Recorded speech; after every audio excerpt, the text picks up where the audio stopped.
Hello, this is the April video chat with people. I didn't think I was going to be here at this point, but I am. The quarantine delayed things, but actually not that much so far. If the law doesn't change again where I am, which it very well could, I'm gonna be gone starting Friday. So we'll see. Although I'm gonna probably lose internet for about a week, a couple days before then. So I'll be in the dark at some point. I was hoping to have a game dungeon out before this. I didn't quite make it. Actually, I was feeling a little sick yesterday, so it's like, oh, is this just something I ate? But I feel fine today, so um, I'm gonna finish that up. My plan is to have this go up on YouTube just almost immediately after it's done, and then tomorrow, Monday, I should have a new game dungeon. It's not gonna be the longest one, but I think it should be pretty good. It's gonna be like around 18 minutes, something like that. Let's see. This was, I'm trying to think of it. Yeah, so I'm gonna be moving maybe in a few days. Then won't have internet for a while, but I'll be working on the big side video I've been trying to get out, and the next game dungeon after that. Uh, so I don't need internet for most of that. I am gonna have to set up a recording situations. However, I've heard hardware stores can be open, which I'll need to kind of dampen the sound in the new place. But yeah, no, this is not the follow up. This is one that just sort of popped up, and then the follow up will be next. Somebody asking that.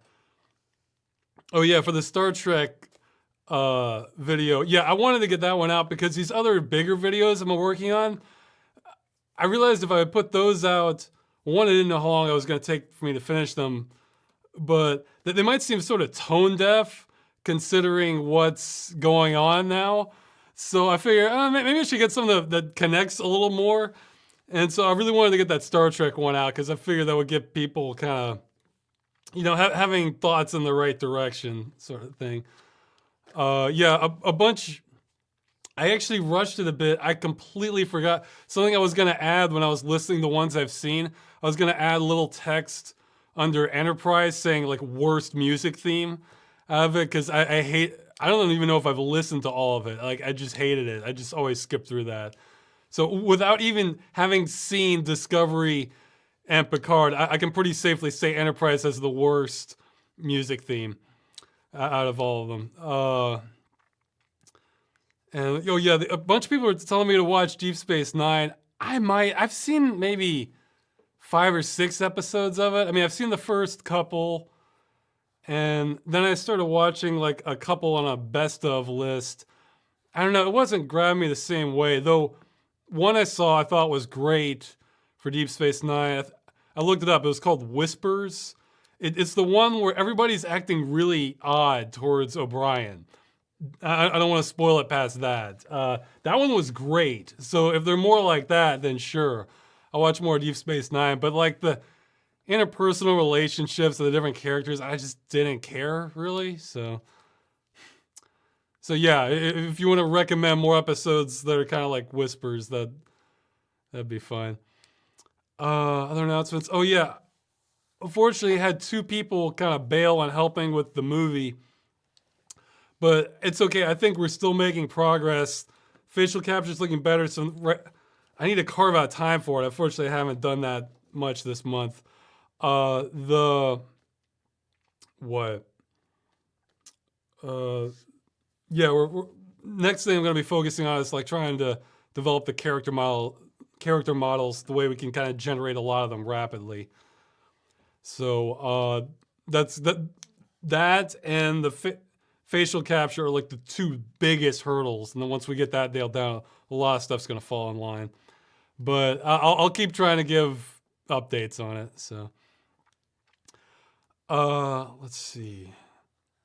So yeah, I'm afraid Freeman's Mind is on hold until I have a situation where neighbors are okay with me screaming, or more okay, because I'm not gonna do that here because more people are under the quarantine, so they have to stay indoors. More people would be going to work. So Freeman's Mind, it's not going to get quieter anytime soon. So that's gonna push me more to game dungeon for a while until I have things nailed down. But at the new place, it may not be an issue once they're able to talk to the neighbors. So we'll see. Yeah, Freeman's used to being in stasis, but let's. Okay, trying to think of any other announcements. Oh yeah, I don't know when this is happening. This is lower priority for me than the videos, but someone was kind enough to gift me a copy of Dark Souls. So that's been probably the most requested game that I stream since I haven't played it. I'd be going in blind. Like I wouldn't know any of the stuff coming. So some people might get what? Might get they might be interested in that, because like nowadays it's probably rare to find a gamer who just doesn't know anything that's coming in Dark Souls. So when I do resume streaming, that'll probably be the next one I stream. So yeah, I imagine there'll be some well, when I did the Death Trap dungeon, I imagine it might be kind of similar to that. So where there's just gonna be things that jump out and kill me. So I'm not promising to go through it all the way. I have to see how I feel about it, but I mean, it's for sure. I'll give it a very honest try. It's become a very influential game, and I kind of want to play it before I play all the Dark Soul clones that are kind of on my games list. Get proper bearings because there's a lot now that have been influenced by that. Okay, I guess I'll start with the submitted questions. This is probably gonna be a long chat looking at some of them. I'll hopefully try to give decent answers, but okay, hold on, I wanna adjust Windows a little bit. And then who knows, I might remember something else I meant to announce. But okay, yeah, the first one's about the Star Trek video I did. Yeah, that was an idea I had lying around for just maybe a couple of years. I was thinking, I don't know, maybe make a video on that. And then now that just the timing, I couldn't think of better timing, especially since, again, the bigger video I have coming just doesn't connect with what's going on at all. But, in normal times, it probably seem more interesting. So I'm still going to do it. It's mostly done. Well, at least halfway done. But let's see. Okay, yeah, so the question is, would you consider making more videos of similar format for other TV series or movies? Maybe if I feel like I really have something to say. I don't know, I had sort of an idea for another one, sort of like that, the Star Trek. I think the Star Trek one was probably towards the top, though, because I hadn't seen anyone else bring up that point before, and that just kept giving me that thought after I saw it. I was like, wait a minute. This would cause all sorts of problems. Oh yeah, in case there was some confusion, somebody was saying, actually in the forums, that they had to respond and rescue them and everything. That overrides the Prime Directive. I wasn't against them rescuing the people on the ship. I was saying beaming the drugs back down to the planet. That's what violated the Prime Directive, because that would not have happened without the Enterprise stepping in, and that would have been a huge society-changing event.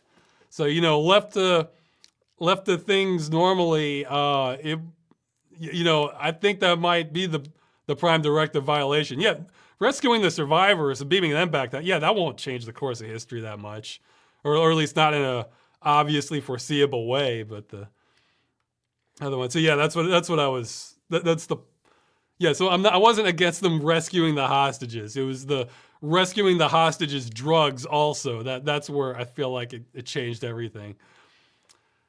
So yeah, maybe I could do another one. I'm more standoffish about those, because the entire time I was worried, is this gonna set off the copyright bots? Because they're scanning to look for a match, and then they'll flag it as,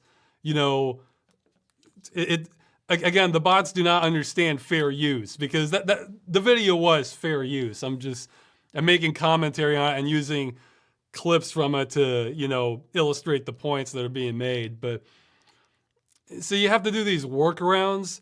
And actually, when I was making that, I I stumbled into some article where somebody did a critique of Star Trek Discovery, I think, and the was it who owns Star Trek now, like NBC or something? They came after them full on. So I just browsed the video and it's like, wow, they were using like they shrunk down the shots to maybe like a third of the original. And so I can't tell if that was the sort of thing where the bots, the algorithms detected the content even then, or if it was just, you're saying something negative about Discovery. We need copyright strike, copyright, somebody working for, okay, CBS, not NBC. Somebody working for CBS is just there to shut down anything that might make the brand look bad. So they were going out of their way even more than I was to try to obscure the image a little bit. But so I'm always a little more nervous about that for movies than with games. But okay, somebody's saying 100% the latter. Okay, so it wasn't just it detected a match. So, well, that's good because I'm probably not going to be talking about recent stuff that has a big marketing campaign behind it where they're on the prowl for any things that are problems. But yeah, I mean, I'll make videos as, the thing is, I have just lots of ideas for videos, even more for just more kind of original story stuff like in Civil Protection that I didn't really get to. And what it is this was just kind of floating around in my brain and stuff will just sort of bubble to the surface where I'll just get fixated on it and I want to make that video and then not let go until I do it. And the current quarantine kind of made me want to do that because I think we have some big changes coming. And while not a perfect parallel, that episode kind of gets people thinking about like, yeah, this can, sometimes specific events can just totally change the course of history. And I feel like I've probably been saying that for a while now, how I feel like we're in a transition. I'm not sure in a transition to what, though. So it's good to speculate. I find it interesting to speculate about that. So yeah, so that can involve, films or just other ideas and things like that. But that one, the current events got that one to just shoot straight towards the top. It's like, okay, yeah, I got to make this. So,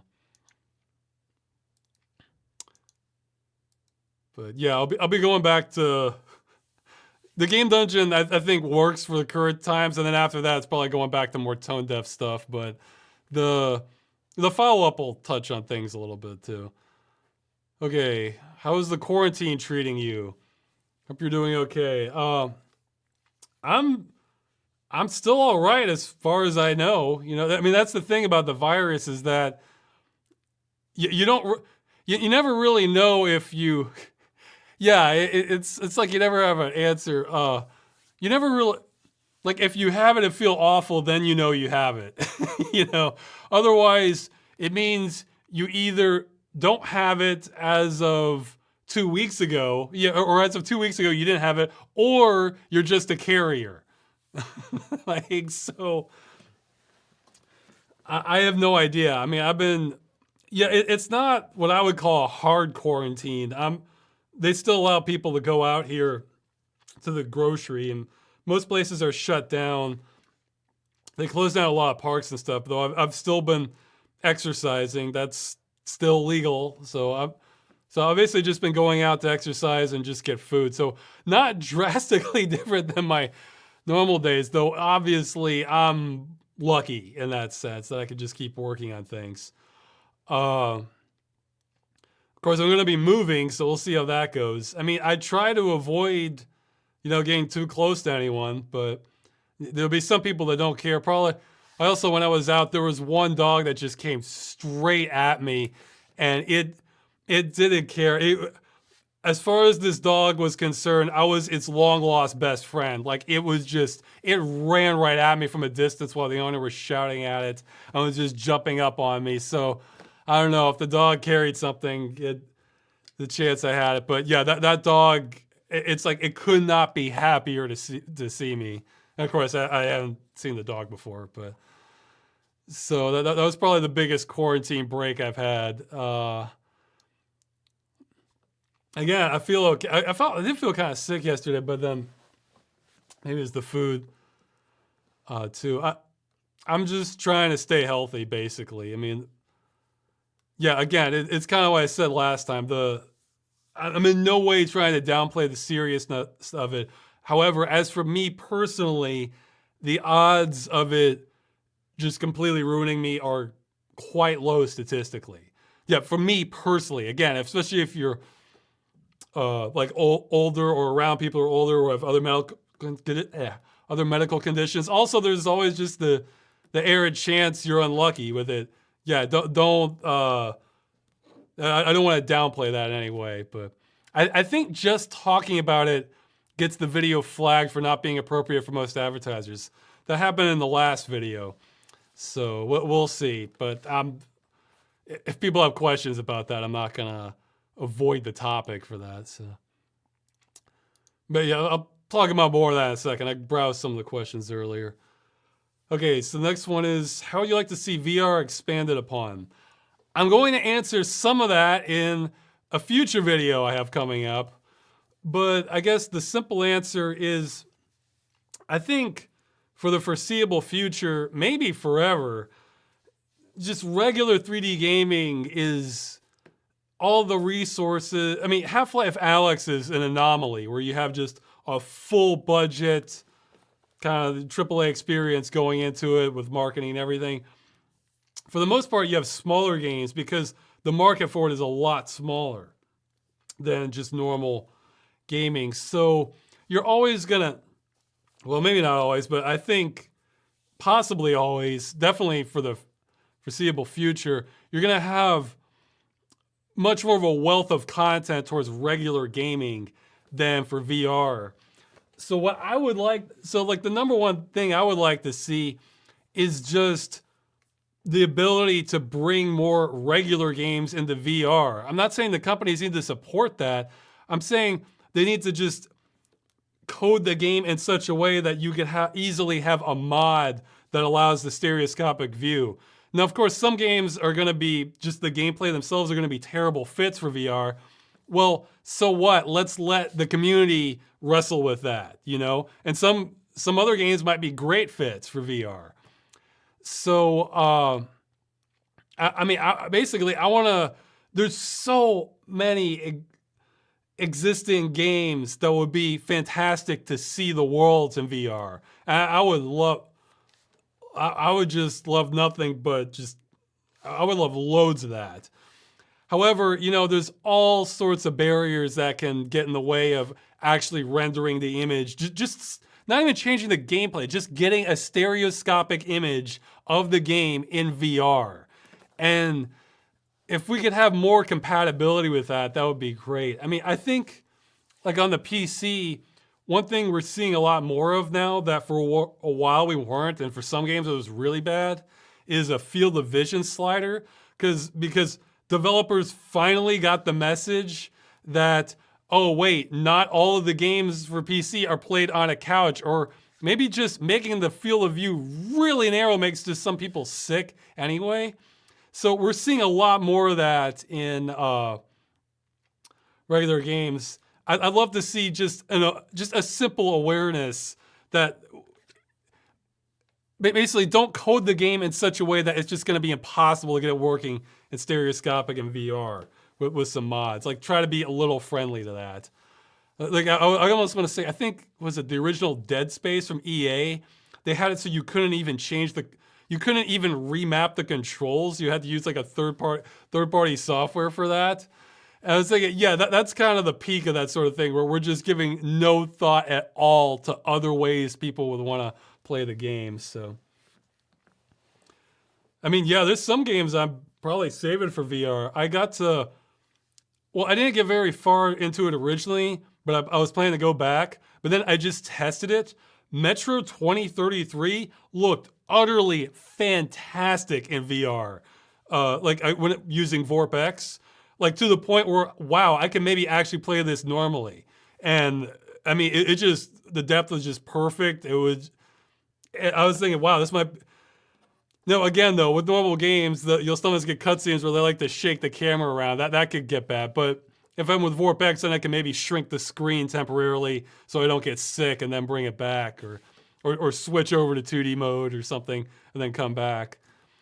So, but there's a lot of games, especially using VorpX, that look great in VR. So, yeah, I'll answer more questions, live chat questions at the end.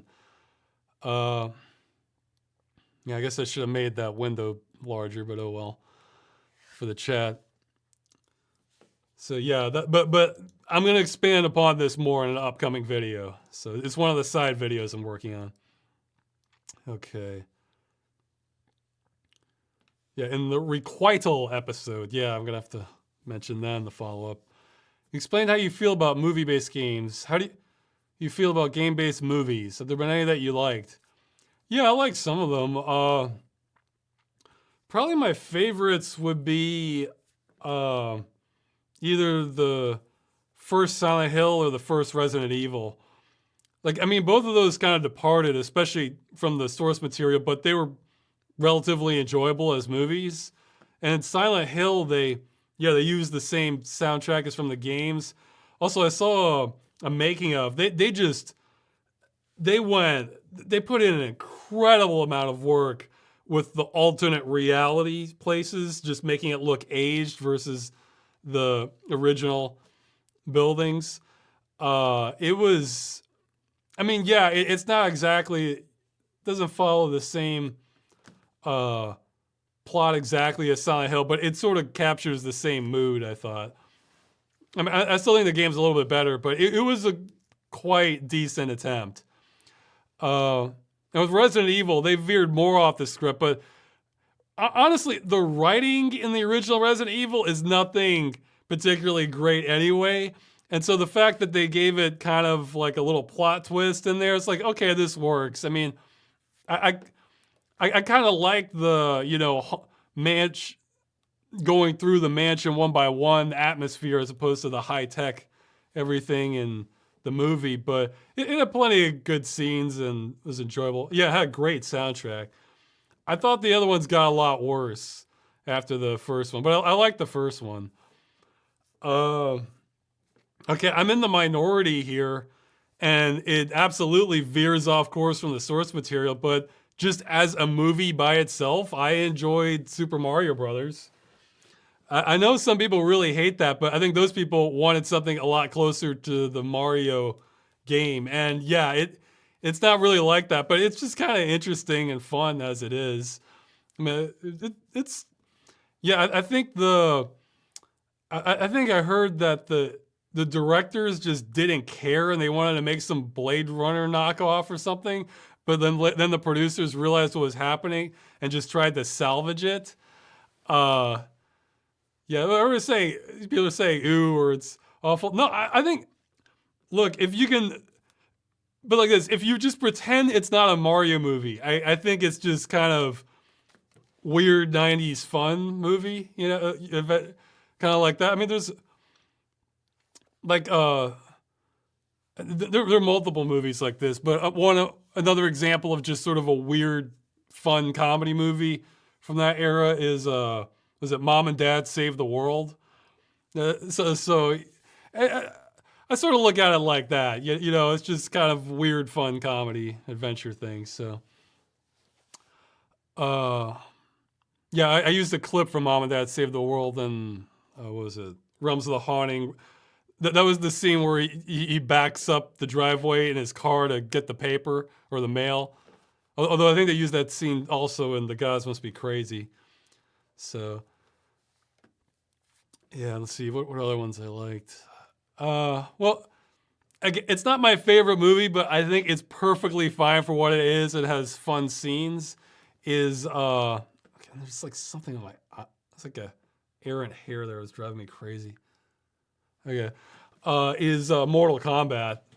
I mean, they basically just, hey, let's just make Enter the Dragon with some more mysticism to it. Sure, it kind of worked. And if anything, that sort of established the theme for Mortal Kombat, like the music theme. Like, I mean, the intro of that was great with the with the dragon logo and the flames coming behind, like Mortal Kombat. Because the game, of course, had music, but it didn't really have like a memorable theme, whereas that music became the theme for Mortal Kombat. Like, in fact, I think I learned how to play some of that on the piano, like part of the notes to the. But yeah, it's just another kind of fun action movie. Not movie you're not meant to take too seriously. And one I actually may rewatch because my memory on it is so faded. I remember it not being great, but just kind of being okay. So I'll have to look at it again. I remember the Double Dragon movie was sort of like that, but it might have just been dumb and bad though. So my memory, I kind of want to watch it again because my memory on it is so hazy. Basically, I kind of feel like everything by Uwe Boll is awful though. Was it Dungeon Siege had some scenes that were like so bad they get funny, and Postal had some funny scenes though. I still think it's not a great movie. From Uwe Boll, and then some of I guess the others I've seen have just been all kind of mediocre to me. Like the Tomb Raider one was kind of I haven't seen the newer Tomb Raider one. I've only seen like the older one with like Angelina Jolie. The Prince of Persia was kind of, I mean, it wasn't horrible, but pretty underwhelming. There's some others, I forget. I haven't seen the new Sonic one, though. I don't know.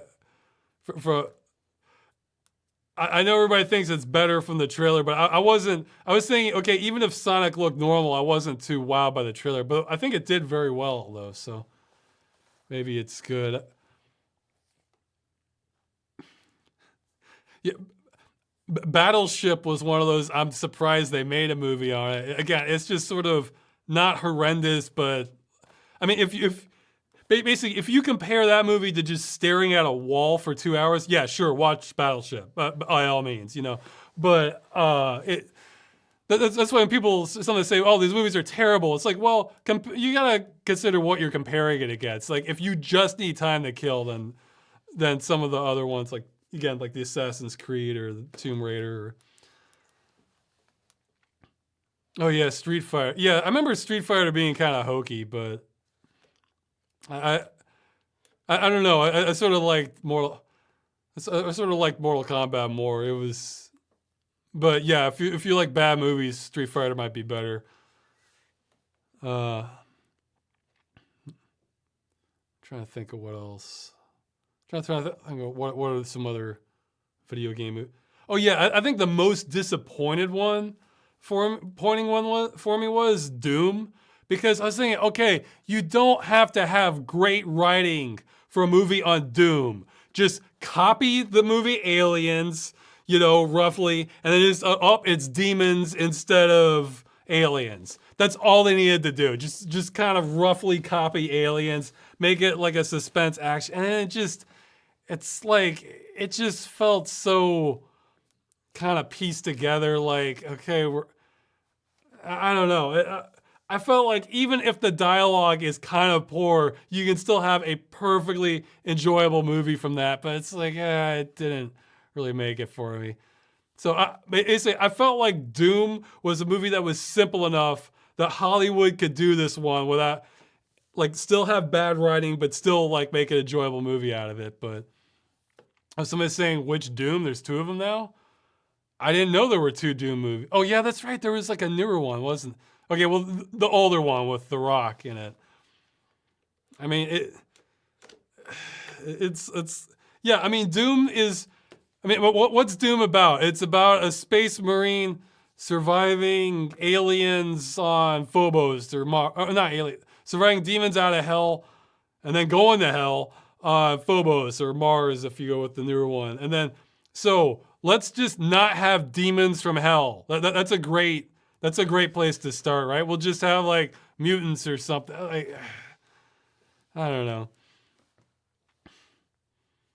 Yeah. Somebody's saying Doom needs to be an R-rated 90-minute blood flick. Yeah, Doom needs the dread treatment. You know, like the newer movie Dread, from Judge Dredd. Like, just take that approach to Doom, except, well, again, just copy Aliens. That's all you need to do. I mean, obviously not like shot by shot or the exact script, but you know what I mean. Just, okay, we're gonna have the same basic plot, same basic beats. Like, that'd have been fine. That'd have been fine. So, okay, I should keep moving on to other questions.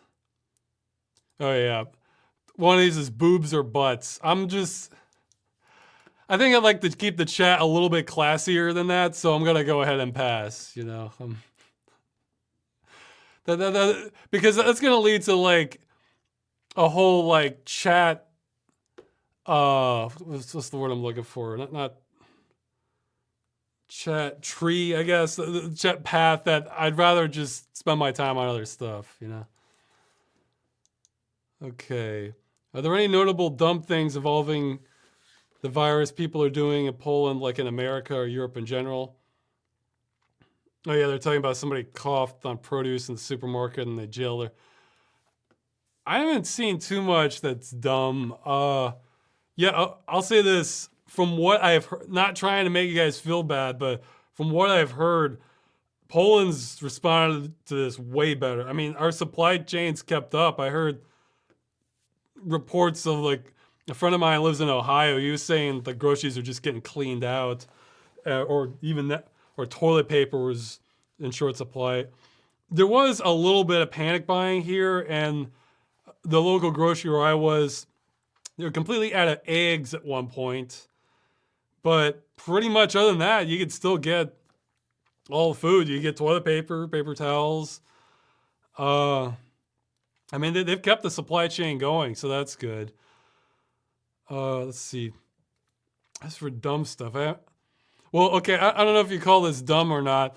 I have seen a few people that have decided to make this like a racing club time. Just down the middle of the streets, like, hey, the streets are mostly empty. The cops kind of aren't out right now. Time to race. So I've seen some people just flying down the roads. Yeah, I mean, on one hand, that's dangerous, but on the other hand, it's like if you're gonna do it, maybe now is the best time for it. That's not an endorsement of it, but it's like if you are gonna break the law doing illegal street racing, now might be the best time for it. Let's see. I'm trying to well, yeah, I remember when I was out exercising. Places will usually be after. I saw a guy that was just obviously way drunk, just singing real loud in the streets. Though that can happen here even without the quarantine. But let's see. I'm trying to think of other dumb. I mean, I guess I haven't seen so many dumb stuff. Mostly people are just kind of obeying the rules and buying their time with it. I mean, this is gonna have big impacts. So I'll get to that more another question, but let's see.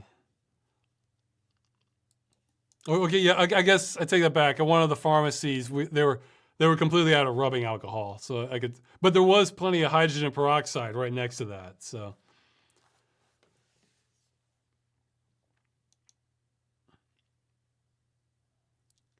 okay, somebody's given a big link here.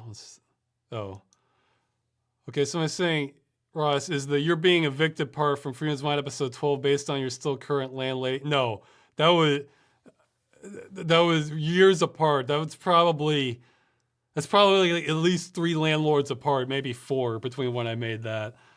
Maybe even more. I've moved around a lot.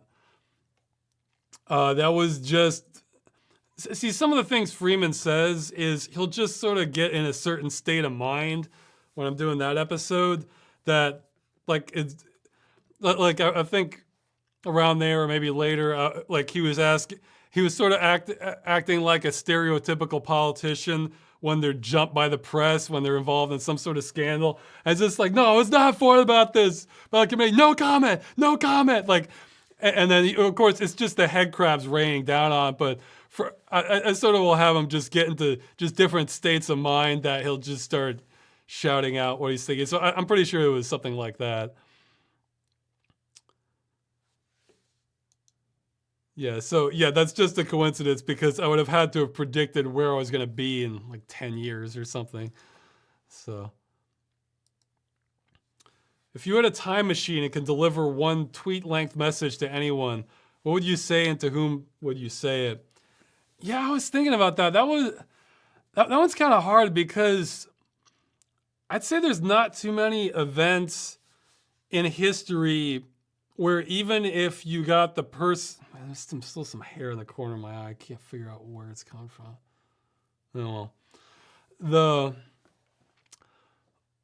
what that weren't going to happen anyway, even if you like even if you put off, they have like many factors that lead to certain events. So even if you stop that particular instance from happening, it probably would have manifested itself in another way. Like some examples I was thinking, like let's say like JFK, you warned him he's gonna get killed at this time in this place.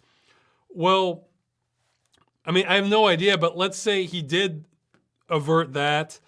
And then, oh, whoop, he ended up getting killed 2 months later, assassinated 2 months later somewhere else. So it's like, there might have been kind of forces kind of leading to that occurring.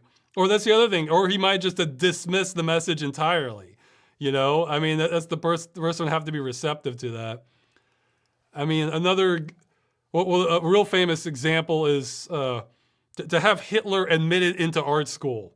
So he would have go down it probably would have steered him in a different direction. However, I mean, Hitler is about as bad as you can get, but that doesn't necessarily mean that you wouldn't have had another demagogue or despot rise to power that maybe have been a little bit less, maybe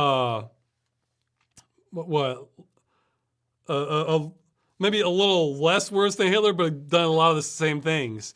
So it's hard to say because a lot of what allowed Hitler to rise was just how devastated Germany was after World War I. So that creates a lot of tension and a prime atmosphere for a demagogue or a despot to rise in. So even if it wasn't Hitler, it could have been, you know, someone else that would have fulfilled a similar role, even though if I were to roll the dice, it probably would not have been as bad as Hitler, but still could have invaded Europe and led to death of millions. So, let's see.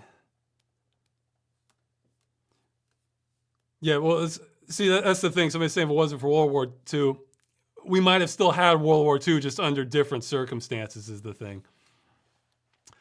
Let's see. Trying to think of some others. Well, yeah, okay, there's one that I don't even know if this would have been good, but it would certainly be interesting. And it might have worked if just some disembodied voice from the future was coming up. I learned, I think it's like a year ago or something, actually Nixon was apparently really close to implementing and pushing for basic income.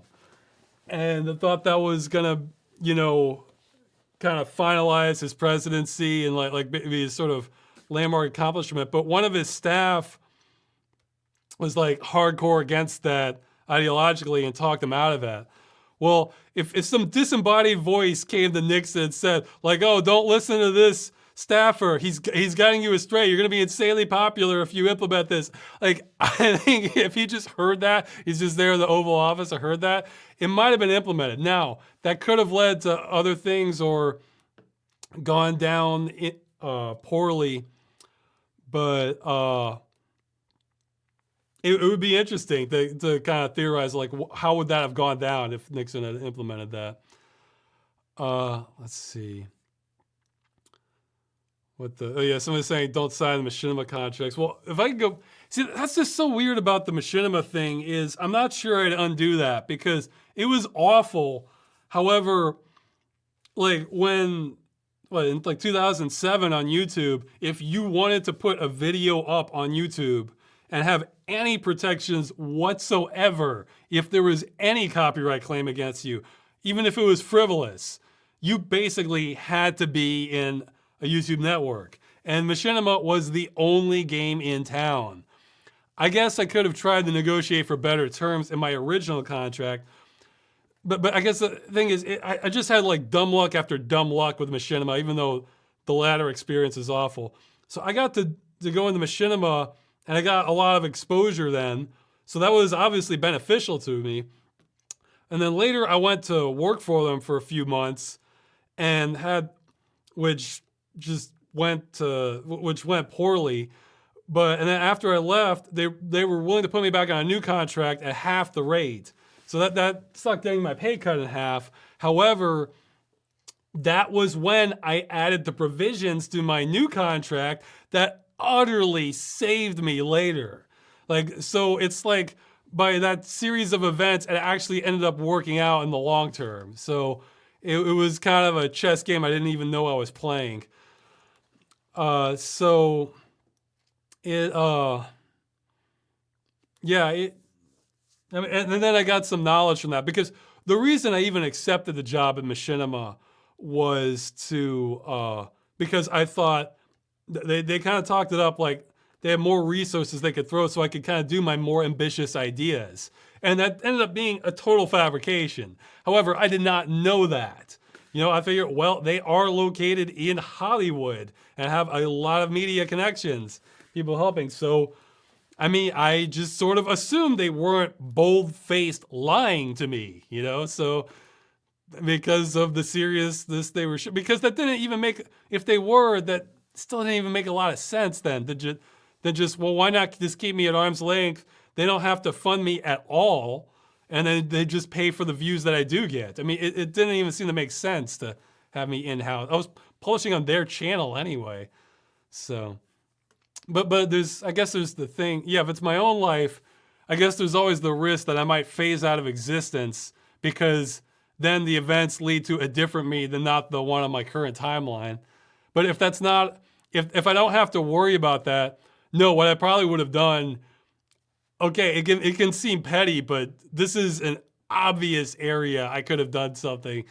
Go back, because I've mentioned before, in 2009, I remember talking with a friend of mine. We were just sort of toying with the idea of mining Bitcoin really not because we were that interested in the Bitcoin, but just as an excuse to get a better graphics card for gaming, and then you can mine enough to, pay for the card.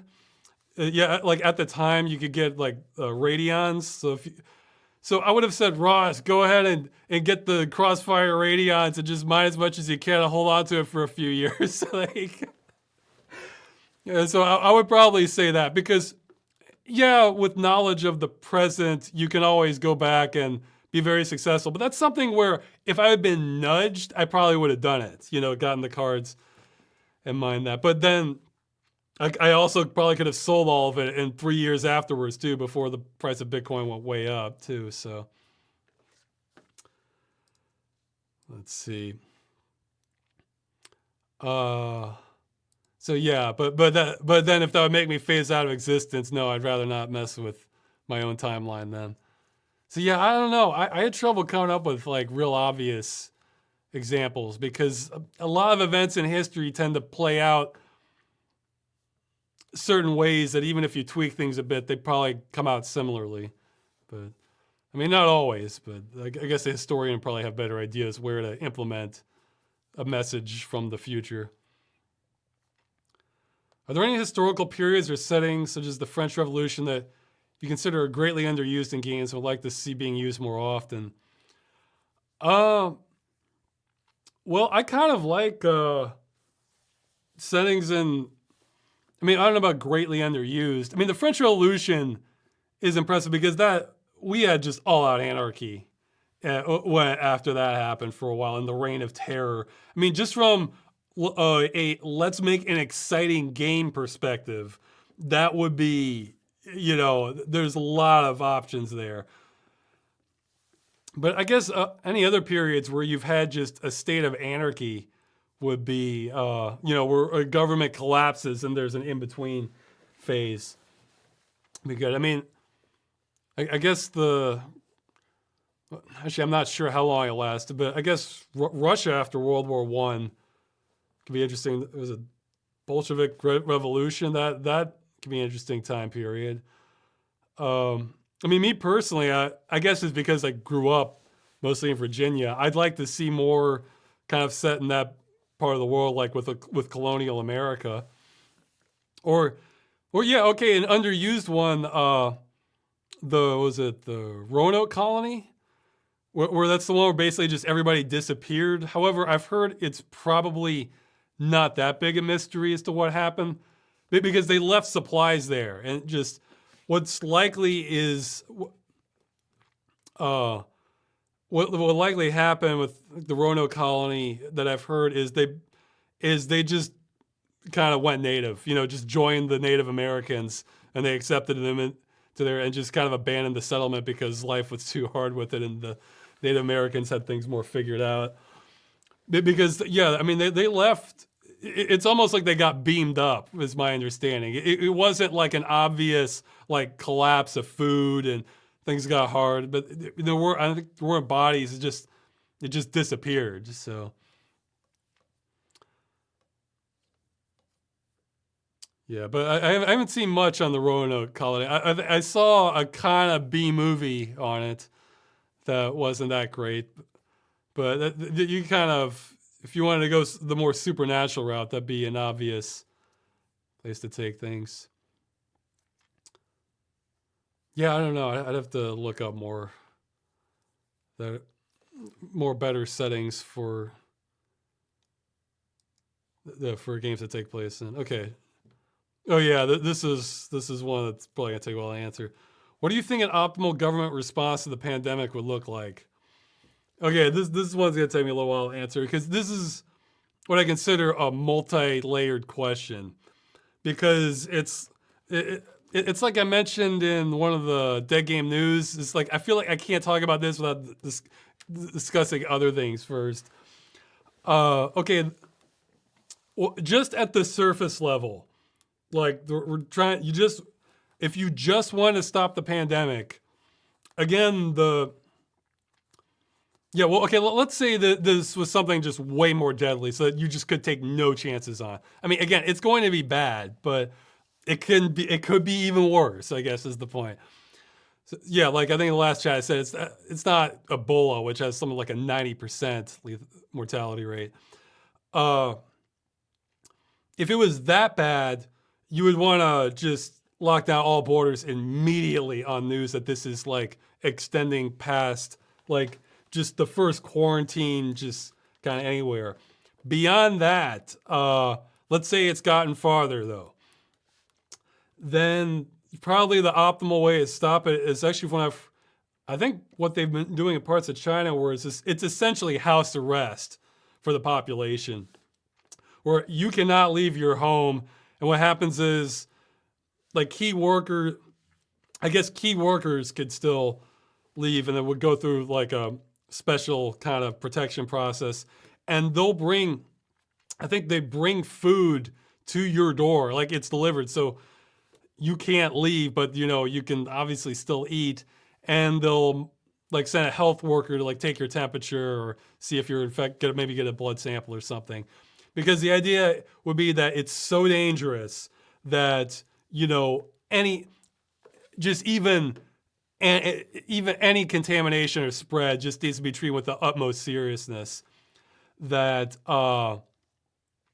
you can't you can't play around with this. So you obviously people would be going stir crazy inside their homes, which would be bad. But if you had something where it was just utterly devastating, that's kind of the only obvious option I would see. And even then with the food, that's being delivered or supplies, you'd have to make sure they be sterilized ahead of time or give some protocols. So, but okay, so that's just the surface level, as in let's stop the spread of the disease, just any disease. However, this like what we have now is, well, it's going to happen under anything. I guess that's going to have other consequences is the problem, which that leads to all kinds of things that you have to figure out. Where I guess what I'm getting at is, I'm trying to think of the best way to frame this. Okay, well, I mentioned in the previous video chat that, or that was sort of my point from the robot jobs video, is right now as like society, we don't seem to have an obvious answer to, people need need food, basic supplies, shelter to live. The way we provide that, for the most part, is people work at jobs to get income to pay for all that. So what do you do when you have a situation where there are more people who need jobs or work than there are paying jobs available? And I think we're learning the answer right now under our current system. And the answer is, yeah, I mean, that's kind of the impression I'm getting, is that we are so unprepared for this. Okay, look, let's see. I guess another point that I'm thinking, I mean, not necessarily the virus or epidemic, but I guess what I think is if you look at the effects that are going to happen from the virus, I mean, like, let's say after it's all done, like, we get a vaccine or, natural immunity from survivors, that sort of thing. Like, let's say the virus is no longer a health issue, okay? Basically, we've had to sort of shut down the economy, and we're so not prepared for that. Geez, I lost my train of thought. There's another real important point. Well, it's going to come back to me at some point, I'm sure. Oh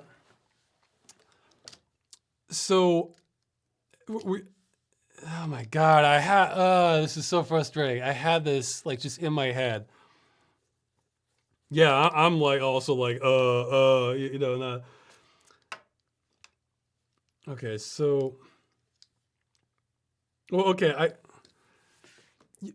okay, well, here, I'll back up to another point. Maybe I'll remember the other one I had that's, okay, so let's say we lock down, we did what I talked about, basically put the country on house arrest or something until the virus can just be stamped out.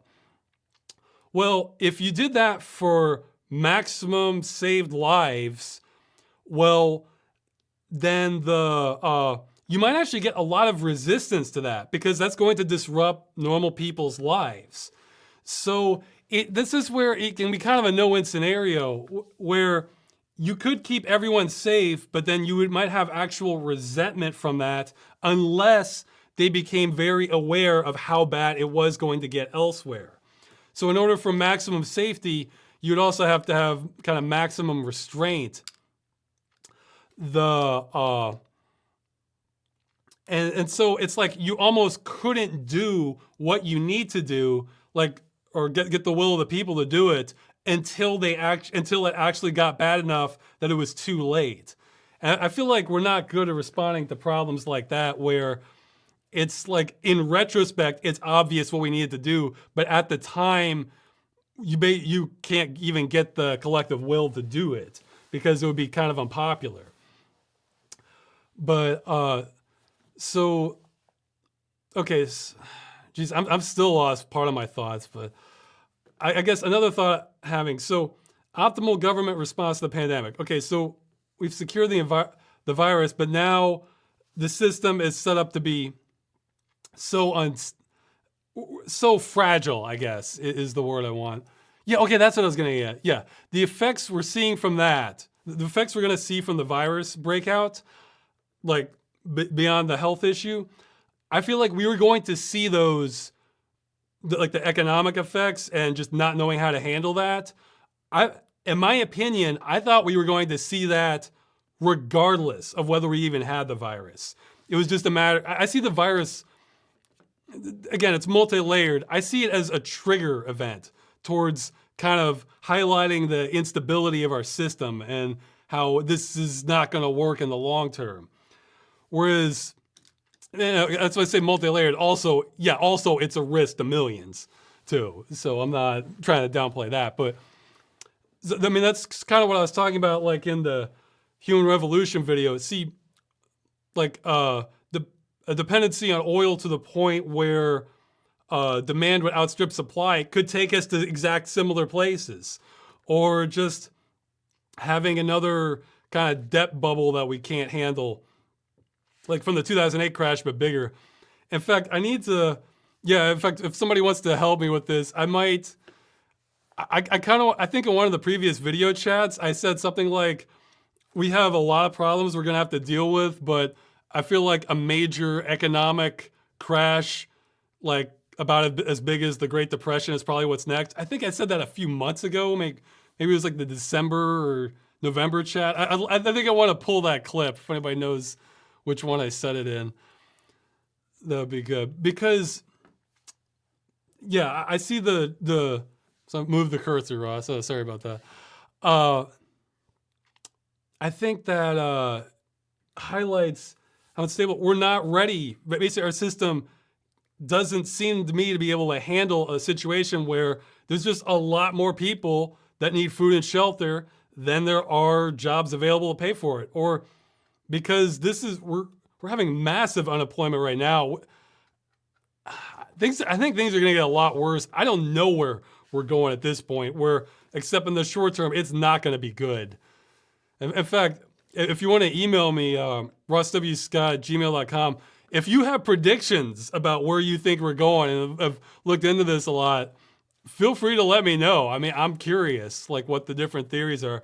That's kind of the reason I made the Star Trek video. It's like in that Planet A, this could go many different directions. That's kind of how I see where we are, except I see a lot of, I think we have, I almost see real life somewhere in between Planet A and Planet B. Like, I think we have more options to Planet B, but we have kind of more resistance to recover than Planet A, maybe.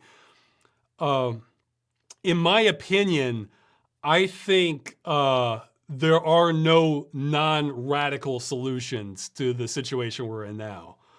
And like, I don't consider the actions we've taken to be that radical. I mean, you kind of have to decide what you prioritize as a society. And I would prioritize basically everyone being able to eat, have a place to sleep, be reasonably healthy, and end in a long-term sustainable way. So when you ask, like, what's the optimal government response to something like that, it's like, well, that's a big question. I do not know. I mean, I can see some stuff is going to take us more in the wrong direction, but some stuff may work, I mean, but yeah, I think one that addresses that problem because like, if we want to go more to science fiction, let's say we had a society where, like things like, food and shelter, that's assured, that's not even on the table. And like working is more for if you want better accommodations or more status, that sort of thing. But yeah, the thought that you're just going to go hungry if you lose your job. Like, imagine a sci-fi society where that's not the case, or you don't have to worry about losing your home well, if you had a society like that, that could weather a pandemic drastically better, because it's like, oh, okay, well, we still have our supply chain. Food was always a priority. We don't have to come in with special measures to ensure people will still have food or be able to pay rent, because that wasn't how our society was structured. Again, this could be something out of science fiction compared to what we have now, but it's like I don't pretend to know what the specifics of that would look like, but I kind of feel like when there's major, I've lost my train of thought again. I was gonna say when there's kind of, or the word I wanted to use. I was gonna say when there's a major, I guess maybe movement or ideas or goals. Yeah, when you have major goals you want to accomplish, the how becomes kind of less important if people are on board. Because it's like, well, okay, we can go with plan A. Oh, that didn't work. Okay, we'll try plan B and C. Okay, no, plan D worked. Plan D was a good one. This works. So, it's kind of I'm a believer in where there's a will, there's a way. However, if you don't have the will, like collectively as a society towards that goal, well, then you could have the perfect plan, but if it's not going to get implemented or actively kind of run in the other direction, well, then it doesn't matter how good your plan is if it's not going to get implemented and society isn't on board with it. So, yeah, I don't know what that would look like, but I feel like what's going on now, I would hope at least gets a lot more people thinking in that direction. Like, hey, maybe we shouldn't have a system that is just completely collapse. Well, maybe not completely collapses. That is utterly devastated by just having a virus where people need to stay indoors for a few weeks.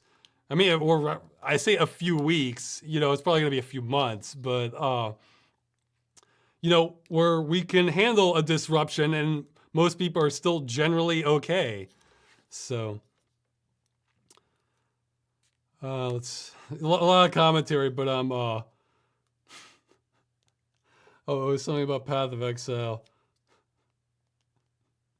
Yeah, somebody say you have to have a high IQ to understand Path of Exile. Well, I don't know about that. Might be true because even I don't completely understand it. I still don't do crafting in that game. So yeah, maybe there is something to that. Because I don't understand that game fully.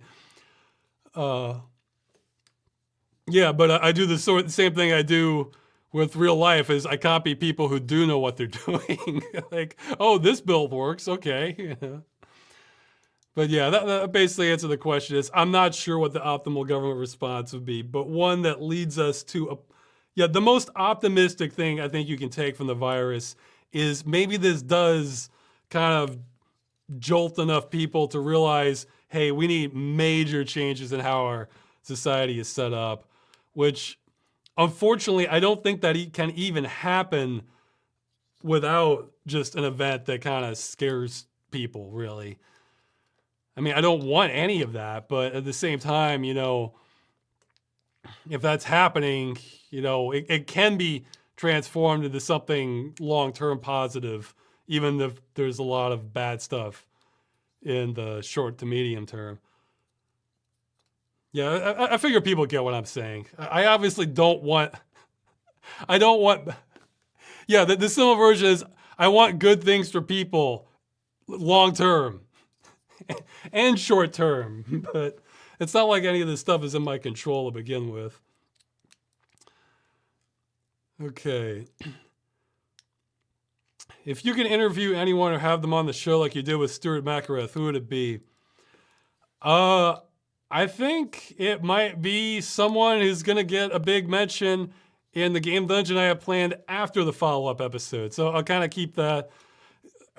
You'll be able to figure out who it is once I make that episode. So I'm going to keep that kind of a secret for now, but I have positive things to say about him. So yeah, and plus I'm lucky in the sense that I already got to speak to Alexander Brandon on Tom's channel, Weird Video Games. I think he met him at some convention and set up a interview with him and invited me to tag along. So that was great. I got to talk to Alexander Brandon. He did a lot of the music for Unreal, Deus Ex, Tyrion. Yeah, so some of his stuff is just utterly fantastic. So yeah, he's kind of a renaissance man too, because he's very good as a voice actor also, and he's run his own media production or music production company. I think he's done some other stuff too. So I mean, I'm most impressed by the music but. So yeah, you'll find out who I would probably want to talk to. Let's see. So what's it like moving from mostly forested area, completely different side of the world? Since I was used to live in Virginia, what was the hardest thing you had to adjust to in Poland? Well, I think I mentioned before that, like when I first came to Poland, it sort of struck me as kind of an alternate reality a bit. Like I was mentioning the time travel earlier and like changing events. So, things play out a little differently. This felt like, sort of like, oh, okay, let's say the timeline got changed, so things are a little different, but it's still kind of the same. So small things are a lot different, but larger things are very similar. Like, so you'll notice things like, the way traffic lights are differently, or it's way more pedestrian friendly, or just different signs, or the layout of how the cities are constructed. But it's also there's similarities. The hardest thing I had to adjust to in Poland,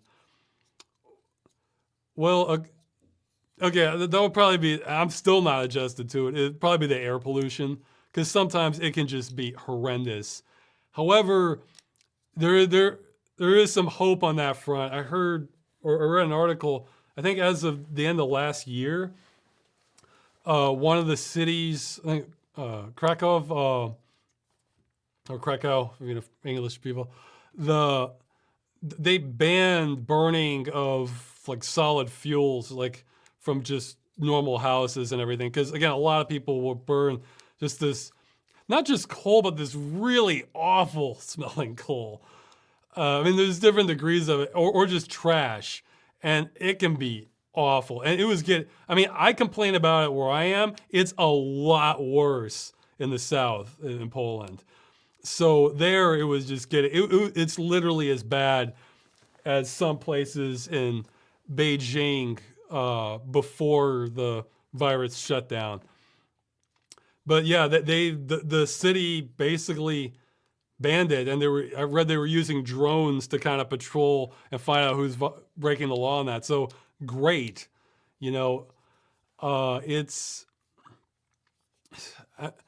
and I guess the thing is, some people will say that they do it because they can't afford to run other things. But my understanding, I guess it still doesn't solve the problem entirely. But my understanding is it was this big fund that, let's say you heat your home with like burning coal, you could apply for this fund that they'll pay to convert the house, or the government will pay to convert the house or the apartment or whatever to like electric or gas heating. So, however, I say it doesn't completely solve the problem, because I think that still might be more expensive overall in the long term. But at the same time, this is causing, in the long term, that's causing premature deaths, most likely. But I'm hoping that gets better. But that's probably been the hardest thing I've had to adjust. Besides, obviously, the language barrier, which I'm still having to adjust to. But I figure most things in Poland I have difficulty with. I'm the one living here. I'm the one who needs to change and adapt. Whereas the air pollution, that's one where I think, no, this is bad for almost everybody. So, okay. And just to emphasize, just to clarify, I'm specifically focused in some cases, like you can have coal will produce the power, or a lot of cases, and you can make more of an argument that that's a necessary evil because maybe the infrastructure isn't set up to have something cleaner. Okay, the thing is, when you have that, just having a coal power plant is way better than what's happening in a lot of cities in Poland, because at least that has two advantages. One, at least all the pollution is concentrated in one place then. And two, the industrial power plant can at least apply some filters to the coal smoke, so it's not as horrible as it could be. Whereas if everybody's heating their home with just no filters at all, that just compounds the level of pollution that you would have compared to even just a coal-powered plant. So it's not like I'm just ignorant of the other problems of it, but it's like, God, it's just the worst combination if you just want breathable air. So, okay. I should keep moving.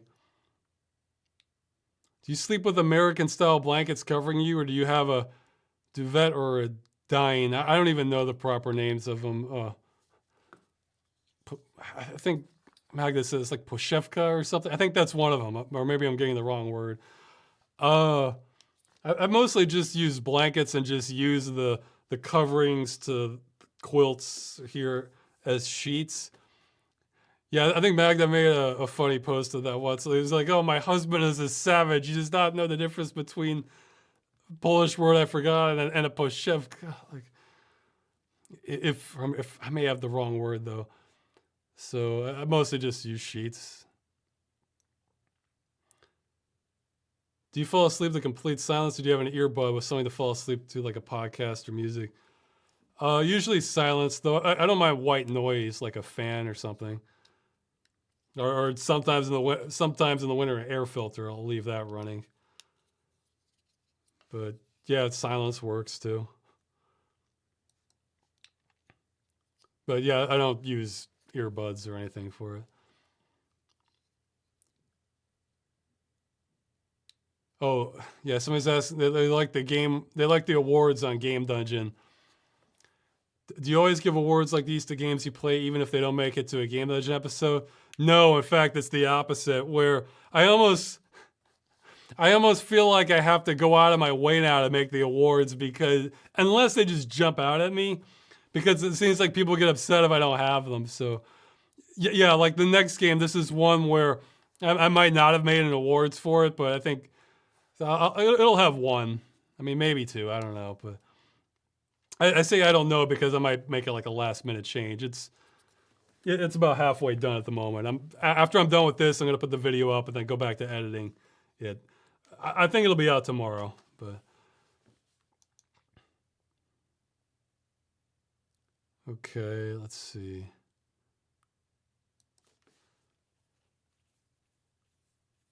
Oh man. Yeah, well, this sort of ties into the previous question. What opportunities to reshape society do we have in current situation? As in, what steps towards a better future do you think could be much more easily taken right now? Again, it's it's hard to say. Well, I guess, see, I kind of want to speak more generally, because you can find resistance and opposition and ways to undermine pretty much any solution you could for anything. No, and um, yeah, I guess. Well, what I would want most is just get more people thinking about, hey, this system is not particularly stable that we have right now. What can we do better? I mean, so yeah, again, maybe somebody smarter than me could help figure it out, then could get on board with that. Because again, I don't have the answers. However, again, I do not see a non-radical solution to this. And by radical, I mean like, as in, we have to like rewrite our current laws, or just have a new economic structure, not just tweaks, or like, hey, we'll pass this bill to have this kind to fund these industries a little more, or something like that. That's minor. I don't. I mean, we'd have to get more. We'd have to drift more to science fiction, I think, to actually solve this. I think it. I think it could be solvable if everybody's on board. Like, yeah, we want to make sure we're never in this situation again. That if there's another virus or something like that, and we have to stay indoors, or just, hey, there's just not enough work to go around. People are still gonna be able to be okay. You know, they'll still be able to eat, meet all their basic needs. And I feel like that's the question to hammer. I feel like that's the point to hammer over and over again. What system makes sure just we all get our basic needs in the long term? Because you can kind of plunder resources and meet all your needs for several years and be fine. But then at the end of that, then it gets even worse. So it's, and I had another thought that I lost, but oh well. Oh, my brain's a bit wrecked at the moment. I've been doing editing most of today. It gets me into kind of a just a bit of a frazzled state when I'm just doing it hour after hour.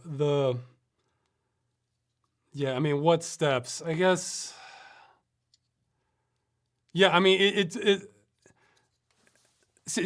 Again, you'd have to see like what does the public most want to address, and then focus on that, and then okay, what does the public second most want, and then try to address that. So that way you kind of work your way down from the changes that would be most popular to less popular. So that, because again, there's going to be opposition at every level. So you have to start with the stuff that's just overwhelmingly popular. So, yeah, okay, I lost my other thought on it, sorry. But I think there's even another question that ties back into this, so I'll keep going.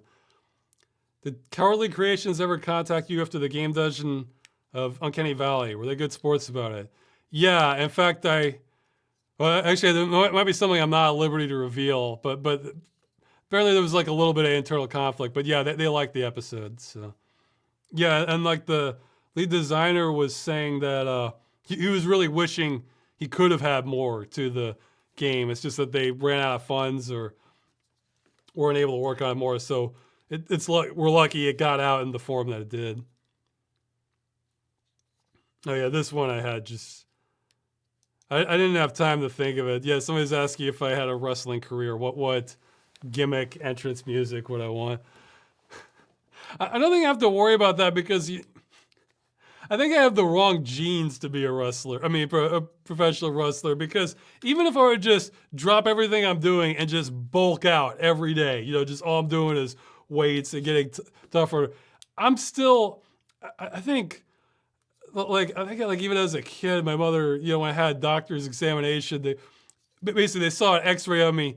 My bones, look, you apply enough pressure, my bones will snap, apparently, is the lesson from that. So I'm sort of the opposite of my dad, who said, like, where my dad saw the x-ray and said they look like cow bones for my dad, where he could. So I'm much more built for things for speed and agility and jumping around, stuff like that. Whereas wrestling, I'm again, even if I could get more built up for sure. But even at my peak, it's like I still would not even be in the same category as just a normal amateur wrestler, I guess. So you kind of have to accept your limitations on some things. I have no idea what gimmick or music I would want. I'd have to think about that more. I don't know. I mean, I sort of like the idea of having like maybe some sort of like sort of a Phantom of the Opera style mask. Oh yeah, maybe. Yeah, okay, there we go. Maybe I just copy the Phantom of the Office. It's style. Have the top hat, just the kind of masquerade mask. I kind of like that. Yeah. Yeah, top hat and a masquerade mask might work well. Yeah, ballroom masquerade. So.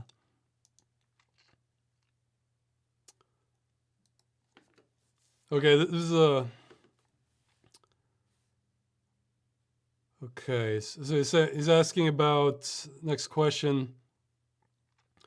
He's attempt to categorize my philosophy. Well, this is a little different than philosophy. He's trying to gauge me on a political spectrum. It sounds like you're a utilitarian with a strong green focus to keep the human race from going extinct due to environmental catastrophe. Yeah, that's fair enough. And then he goes more into utilitarianism. I'm not... Well, here, I'll clarify. Yeah, I'm generally utilitarian on a lot of things, although I wouldn't go too deep philosophically with, let's say, utilitarian mixed with some common sense, because you can come up with these crazy scenarios where the utilitarian answer gives you something nuts. Like, I think, like one famous example is, like, okay, let's say because the utilitarian is you want like the best results for the most amount of people. And like a famous example is like, okay, let's say you have 4 sick people and that they each need a replacement organ. So and they're gonna die without it. So if you just want to maximize the best results for the most amount of people, we'll just harvest all the organs from one perfectly healthy person. So we'll kill one person and save 4. So no, I am not on board with that. Like, I would steer clear of anything, like if it involves murder or torture or just, something awful like enslavement or, if you're actually going into that territory, then no, that's too that's not going to lead to anything good. However, I think you can make the argument actually even under the philosophical perspective that that's still bad because okay, if you want to maximize the results, fine, you save those 4 people, but in doing that, the entire population knows that they could just be plucked at any time and have their organs harvested or sacrificed for some other, perceived greater good. That creates a sense of terror and just among the populace of just sort of shock and just would go against vast majority of moral systems. So just the fact that it does that alone will be enough that this is not a good solution. So yeah, mix utilitarian with okay, maybe I should engage the chat there. They're saying utilitarian is a non-philosophy. It makes 100% until you think about it for 10 seconds, then it makes 0 sense. No, it makes a lot of sense. Like give me a scenario. I'll wait for the chat to catch up there. That like, oh no, this doesn't make any sense. Well, okay, so I'd go farther though with my angle is, I think strictly speaking, yeah, like, you're trying to maximize happiness. Well, that gets too vague. So what I figure you should focus on are just the stuff everybody needs, like basic needs. Like if you consider like, was it Maslow's hierarchy of needs, hierarchy of needs. At the bottom, you have stuff like food, water, clothing, shelter. So it's, what? So yeah, prioritize that. And once you get to stuff like self-actualization or stuff, that's way more hazy, or security. So yeah, you kind of want as many people as possible to not feel like they're just gonna get killed, by crime or something else, or war. So you want to, so for stuff, if you have people going hungry, well, that's a place, that's where or people without clean water or homeless people. To me, that's where you should like focus it. So just you get as much coverage as you can. Now, if you can't give full coverage, in some situations that may not be possible because there just aren't enough resources to go around. If it's that kind of situation, then then it's more of a triage thing, and then you get into a lot hazier moral territory. But if you have the resources, and again, you can keep it going for a long period of time, then yeah, security, peace of mind. Now, of course, some people are never going to have peace of mind, but if you can do it so, however, it's a spectrum of all this stuff. Okay, somebody's saying train cart scenario. Someone is on a, okay, yeah, here. Somebody posted example, because somebody's saying it makes 0 sense if you think about it. No, I think it makes plenty of sense. I think it goes hand in hand with common sense. Okay, so sorry, where's the train cart scenario? Did I lose it? Okay, here, let me check hold on. I can maybe read it in another window. Okay, train cart scenario. Someone's on a cliff overlooking a train cart rail. There are 5 people on the rail. You can push the person on the track and stop the train from hitting. Yeah, well, or don't and kill 5 people. Well, no, you're not killing 5 people. No, that's the one where, no, that's similar to the Oregon one. Of course you want more people to live, but if you have to actively kill someone else to get your best result, unless it was just an insane scenario I can't even envision right now, no, that's way too far. so that even though it's awful that the 5 people that the runaway train was headed for will die, the fact that you have to the fact that you're going to intervene and murder the other person, that's too extreme, because okay, now you're murdering someone for the ends. It's see, that's an example where just the fact that you're creating that precedent is acceptable in the society means that it's that creates too much harm just in and of itself. I mean, yeah, maybe there's an extreme maybe there's an extreme scenario I'm not thinking of. Although I'm not seeing the person who originally said it makes no sense. It was something like cat person. It had cat in the name, I thought. But yeah, if you want to, chat pause due to scroll. I don't want that.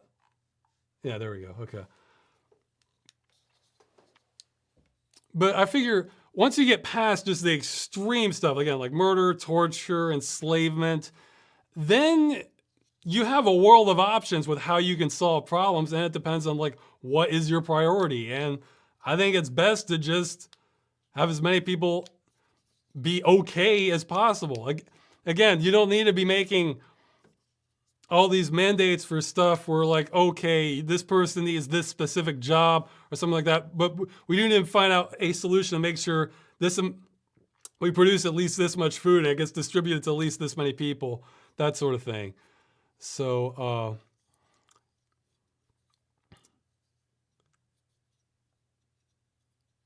yeah, so somebody's the cute cat girl. Apparently, they haven't replied since, so I don't know. I'll try to. I'm fine with addressing that if people have a problem with philosophy. Now, as for the green focus, that has to do more with like where we are in this point in time, where I think we are kind of drifting towards ecological collapse in the long term. Now, you can think I'm crazy for thinking about that. That's fine, but let's say if we went back in time 200, 300 years, I might be a lot less concerned about that. You know, if most of the land was just forested and just we're barely having an impact on the environment, then yeah, I wouldn't be overly concerned about that. Again, I'm coming at this from a sustainability section. So you're just like, sure, we can cut down trees for lumber if we're having that many trees mass-wise grow back, and these aren't like, 1,000-year-old trees that are just, we're not going to be replacing anytime soon. Yeah, maybe people have to come up with more scenarios, but yeah, that might be the better way to determine. So I'd say utilitarian mixed with kind of common sense is where I would fall. But yeah, if you want to throw scenarios at me, sure, I could try to answer them. Maybe we'll do that at the end of the chat. I'm going to keep going with some of the questions. So, but yeah, this person was asking, yeah, we'll produce the greatest good for the greatest number of people. Yeah, I think I agree with that, with good being people can survive and not be in a torturous existence for the longest term possible in a sustainable way. That'd be a better way to phrase it. Let's see. Yeah, I mean, again, sustainable is a really important part, because if you were to just take that literally, hey, let's maximize happiness. Well, then it would be like the episode. Yeah, let's take a bunch of heroin. That'll maximize happiness for the short term. That's gonna be awful in the long term. So that's not a good. Thing. Oh, yes, lots of philosopher has the problem that common sense is debatable. Yeah, well, again, feel free to challenge me on scenarios. So yeah, okay. So you guys can think up some scenarios at the end. We can try and throw some at me if you think of any more that like, I bet I can trip Ross up on this one. So, I mean, that's why I'd say maybe it's not like 100% utilitarianism what I believe. So, okay. Let's see. Yeah, next question. Ross, how much does someone have to pay you to do a game dungeon on a game of their choice? that's not really a road I want to go down because it's like, I mean, I don't know. Well, I think part of well, for a couple reasons, part of the appeal for some people, I think, a game dungeon is I'm covering some games not everybody covers. And these are ones where if it's just left to the highest bidder or what's most popular, then they never get seen. So, whereas I think they're can be worthy of an episode. And I think that, what? That there's some value in that. I guess the other thing is, it's like I try not to. I don't know. I try not to like make it so that people with the most money get priority over other things, or willing to spend the most. Yeah. It might even be with the most money. Just people willing to spend. Like, I mean, that would be awful if somebody were to fund an episode and then they really can't afford that money that they're spending. They just really want to see it. So I will try to get to some more kind of most requested episodes later, though. So, and I guess the other thing is by setting a finite amount for it, it's like I don't really like doing that because it's almost, I see it as almost like kind of conceited in a way. It's like, well, in order for me to consider this game, you must be, it's worth at least this much. I mean, it's like, it's, I don't think of, I'm not good with putting a monetary value on like what I do. And I think that's a good way. I've never been good at that. Like even as a kid, when, I sometimes to earn money, like when it snowed, I'd go around the neighborhood to like try to shovel driveways to get money. I was, when they ask how much, I would always just say like whatever you think it's worth. That's what I would say, just as a kid, because I never like, because I guess what it was is, from my perspective, I would pay nothing for this. And then other people's, they'll pay $20 like it's nothing. So it's like, I don't want to guilt the people. And like some people wouldn't pay me that much, but they would kind of, like I think there was one person that paid me like $1, but then gave me some cookies or something. Like, well, these people don't have that much. It's like, well, I don't want to shake them down for that. So I've never been good at that. Like I hate having to put prices on stuff. So okay, so the next question. When making the follow-up video about your game dungeon games, where does your information come from? Do you do research about into the game? Does the public end up sending you emails about the topic? Or is it just stuff that wasn't able to fit in the original video? It's usually the latter two. I take a little bit of shame in saying I'm really not a game historian.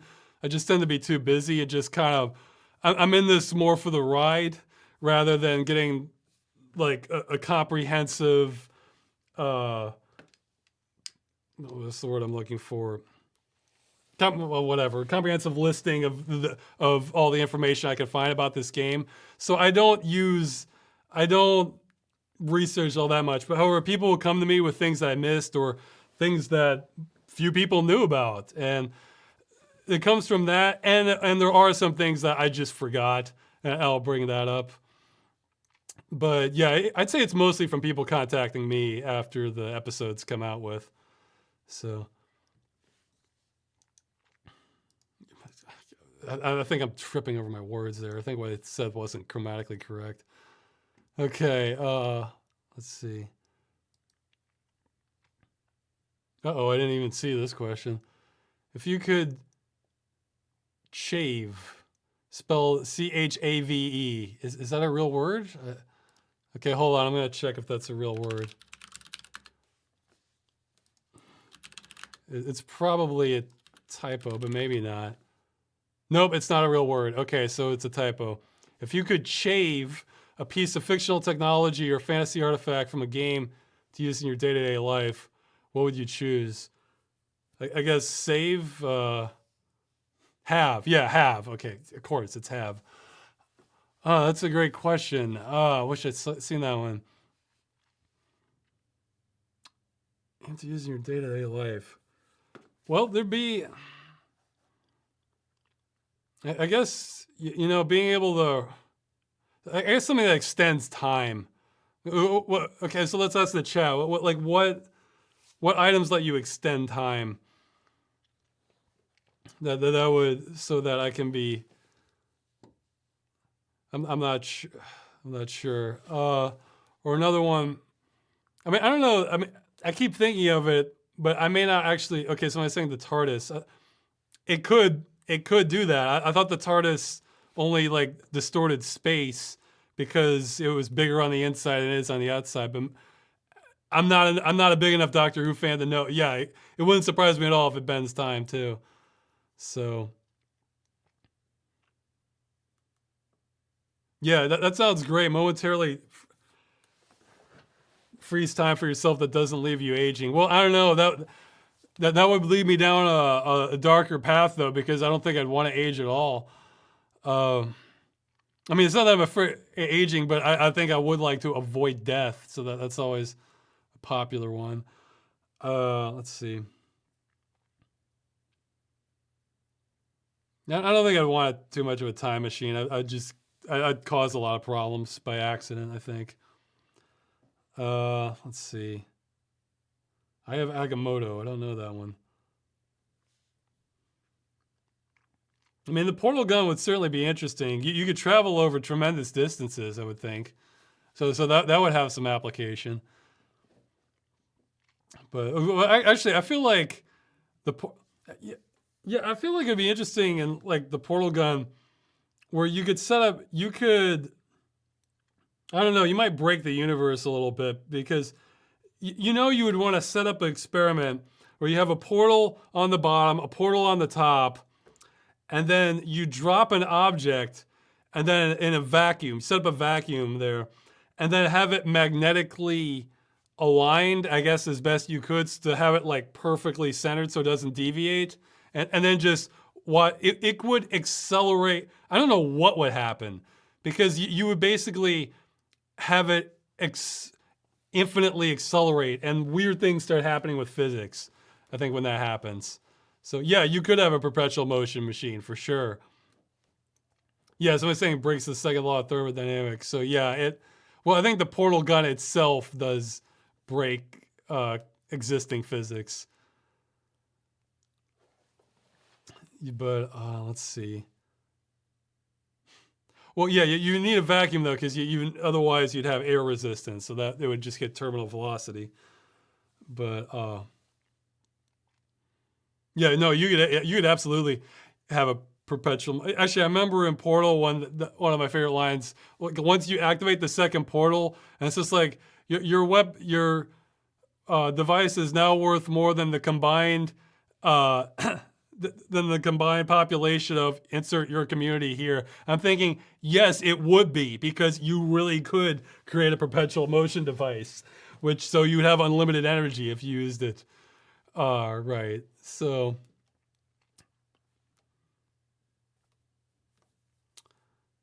let's see. Portal gun wouldn't have to necessarily break existing physics. I think it would actually. I think it does. But we would need the heavyweight physicists or mathematicians in the chat, I think, to cast a ruling on that. Some grad student at least, I think. Geez, that's a good question. I'm trying to think of other power-ups that I like that would have application. Oh yeah, I think. Oh yeah, okay. Yeah, that came up in one of the streams in Death Trap Dungeon. There was something like a amulet of concentration or something. Like you could concentrate better. That would be great. I would love the device like that. So yeah, I forget the exact name. I think it's something like amulet of concentration. Okay, so we'll go with that. I mean, it's in the stream on the Curse From's Junk channel. You stopped the April Fool's videos after you did Freeman's Mind too. Would you consider it your best prank that nothing could top it? No, I'm sure something could top it. It's just I didn't have the ideas or time for it. Actually, I came close to having one this year. However, it was a collaborative thing, and without giving more details, the other person wasn't able to go through with it. It's okay. I didn't spend a lot of time on it, and I was prepared. I was prepared for the possibility that they wouldn't be able to finish it. So we might have. You came a little closer to having one, but it didn't manifest itself. So afraid to have, yeah, I think my favorite April Fool's video that I saw this year. Maybe there's some better ones. I usually check some of the gaming ones. Was look up. Oh, was it For Honor Mini Edition? I think it's called. They have a great video to go with it. Yeah, For Honor Mini Edition. So look that up if you haven't seen it, or maybe I'll link to it in the YouTube video. Okay, let's see. Yeah, and I lost my place here. Okay, here we go. Oh yeah, somebody's asking for start of the process. They're working from home because of the virus. They don't want to bother. Yeah, they're saying they're realizing the biggest problem is sound where they live. The walls are quite thin. They don't want to bother neighbors at 5 in the morning. Looking up soundproofing links to a lot of expensive material. I'm afraid I do not have advice for you on soundproofing. I mean, I tend to just that you need basically thick material. What I've done is for cutting down on reverb, or what most people call echo. You know, when you say something and then the voice kind of trails off. Echo is actually a little different, is my understanding. Echo is more like if you're in an actual canyon and you go like echo, echo, echo. So that's echo, whereas if it's just the sort of acoustics trailing off, that's reverb, or reverberations. So what I do for that is what I found to be the most effective is just kind of thick blankets, like, or towels or that sort of thing that you can kind of hang up, and they'll absorb a lot of the reverberation that way. However, if you're worried about disturbing your neighbors, it's gonna come down more to the thickness of your walls, man. I mean, I'm sure you could get some expensive material to cut down on, but I'm less informed on that. Because I mean, if I shout, I could still go straight through the walls, even with all this stuff. So, yeah, somebody's saying stick egg boxes on your. No, that barely does anything. Well, I guess it depends on your frequencies. When I tested egg cartons, that for me, it's just they might have almost been invisible. What I found for me was way more effective at cutting down was just thick blankets, stuff to absorb those sound waves. So. I found egg carton boxes very ineffective for me, but yeah, somebody's saying a mattress. A mattress will probably do a lot more. Okay, let's see. Should keep moving on. Yeah, you're gonna have to ask some sound experts, I think. If you could delete 1 cubic meter of matter from existence, either one chunk or several, what would you destroy to cause the most chaos or the most good? Well, I think we actually have enough chaos going. Like, the chaos I like is more like practical joke kind of chaos. So I don't know. I'd have to think about that one. If you wanted to be a villain though and cause the most chaos, I'm not sure a cubic meter would be enough. Though maybe if you applied it in the right place, basically eliminate the right amount of matter to alleviate pressure to get, Yellowstone to erupt. That would be a super volcano. That would cause more devastation than anything else. I'd have to think of like more fun chaos. So that's I'm much more about just everything going crazy. That would be more just rampant destruction. Now, as for the most good, I have no idea. I mean, I guess you could eliminate the core in Chernobyl. However, there'd still be a lot of residual radiation, and Chernobyl's kind of cordoned off anyway. So it's hard to say how much that would do. Yeah, I guess you cause a lot of chaos, like cutting the transcontinental cables that link the internet, and telephone communication and stuff. But there are tons of those. I'm trying to think of some other fun chaos situations. I think I saw one. I think my wife linked me one video recently that was my kind of fun chaos. But oh yeah, that was just a silly thing where this person was dressed like a sort of a cardboard box knight, and this other person was running from him. That's more low key. Yeah, my kind of chaos. I like that news article I saw, and there was security cam footage of it covered where this person was going around with a CRT TV for a head that they were using as like a mask, and they were just dropping off old CRTs on people's doorsteps, and they caught him on a security cam, and he just sort of waved to it and walked off. So yeah, I like that kind of stuff, that kind of chaos. I can think of better ones though, but well, there is more. Well, okay, yeah, I guess some other chaos I like was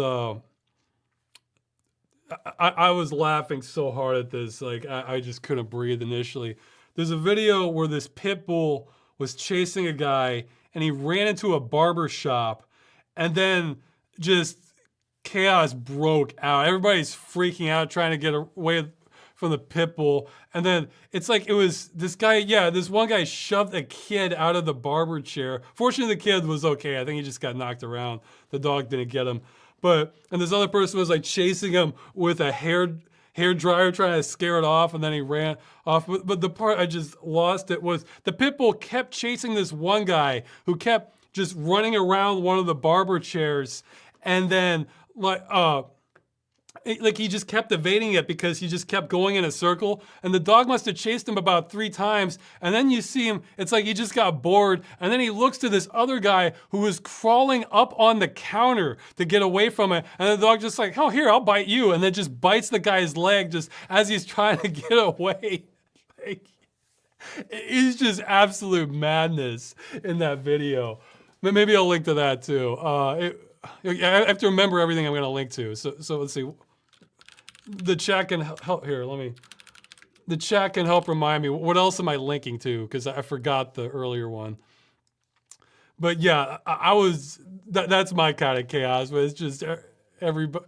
Yeah, I heard someone else say it was every man for himself in that barber shop. And the thing is, the guy who ran in, he eventually runs back out too, and it just. We don't know why the pit bull was chasing it, but the pit bull found a new people to play with there. So it's oh yeah, okay, the CRT video. I'll link to that on YouTube, the CRT guy. But yeah, it was. There's multiple versions of that barbershop one because I think they got it from different angles from secure. Oh yeah, the For Honor mini. Okay, yeah. I'll link to that. You know, when I do this, I feel like in towards the end of Bill and Ted, where they have to remember everything they have to go back in time to do so that the present works out. You know. So. Okay, let's see. I was asking, so what's your favorite Star Trek episode series then? I think it would be the Borg, the early Borg episodes. Those were. Yeah, I didn't show it in the video, but I also, even First Contact, I felt like it was a complete, I mean, her acting was fine, but I felt like it was a complete mistake having a Borg queen that's more human and talks to them. No, you just wanted this weird computer, this AI collective. Like, just keep it as that. To me, it just took all the terror out of it, out of the Borgs being able to have a relatable villain. I actually feel the same way about the Zerg in StarCraft, where it was better before Kerrigan, and just Kerrigan just personifies this to just, okay, I'm just like 100 other villains you've seen before. Like, it's like, no, let's just not even understand what the goal is of this, or all the motivations of this alien force that's terrifying. So. But no, there were a lot. As for the favorite series, I don't know. I feel like it would probably be either the original series or Next Generation. I feel like they're kind of different in that I feel like the original series has more overall good episodes, but the best ones are in Next Generation. But some can get a lot worse too. Like if you were to just like if you were to ask me, okay, you're gonna watch a Star Trek episode at random, I would want it from the original series because my odds are gonna be better that it's gonna be a good episode. But whereas with Next Generation, I don't know, we might some of those might get pretty soap opera-ish, and I'm just not. I'm just gonna be tuned out completely. Whereas I think all the coolest ones happen in Next Generation. Like some other ones I like. I'm not okay. One I remember the name of was it Conspiracy? It's where that one that one might be the most horror focused one out of Next Generation. That one's good and creepy. There's one where they realize that they're missing time, like a couple days pass and they just have no recollection of this at all. That's another Next Generation one. That one's great. There's one where they're caught in the time loop. Yeah, like before the commercial break, the ship explodes. Like, everybody dies, and then it starts over, and then you realize they're in a time loop, and then they're trying to figure out how to get out of that. There's one where people just keep disappearing from the Enterprise one by one. That one was great. Yeah, there's one I think where I think it's O'Brien, Troy, and somebody else get possessed by these alien beings. That one had a creepy tone to it. There's one where they realize that they're being sort of abducted and returned, or just they're having these flashbacks, and they might be having medical experiments performed on them. That one involved the holodeck. I remember. I don't know if the whole episode was good, but I remember a good one with what's his name? Jeez, I forgot his name. It was like the character wasn't that great, but he tended to show up in good episodes. Where there was he was seeing visions of perhaps another life form inside the transporter beam. That I like that one. So yeah, I like the ones that just get like way out. Oh yeah, the one with the crystalline entity. Although I think it was more than one actually. Yeah, I should have clipped from that. So, yeah, Barkley. That's what I'm thinking. Like the character Barkley is nothing special, but he had a habit of showing up in pretty good episodes. I remember.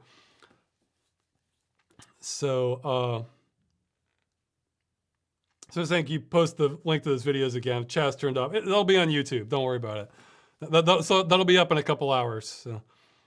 So yeah, those are some of my favorites for Next Generation.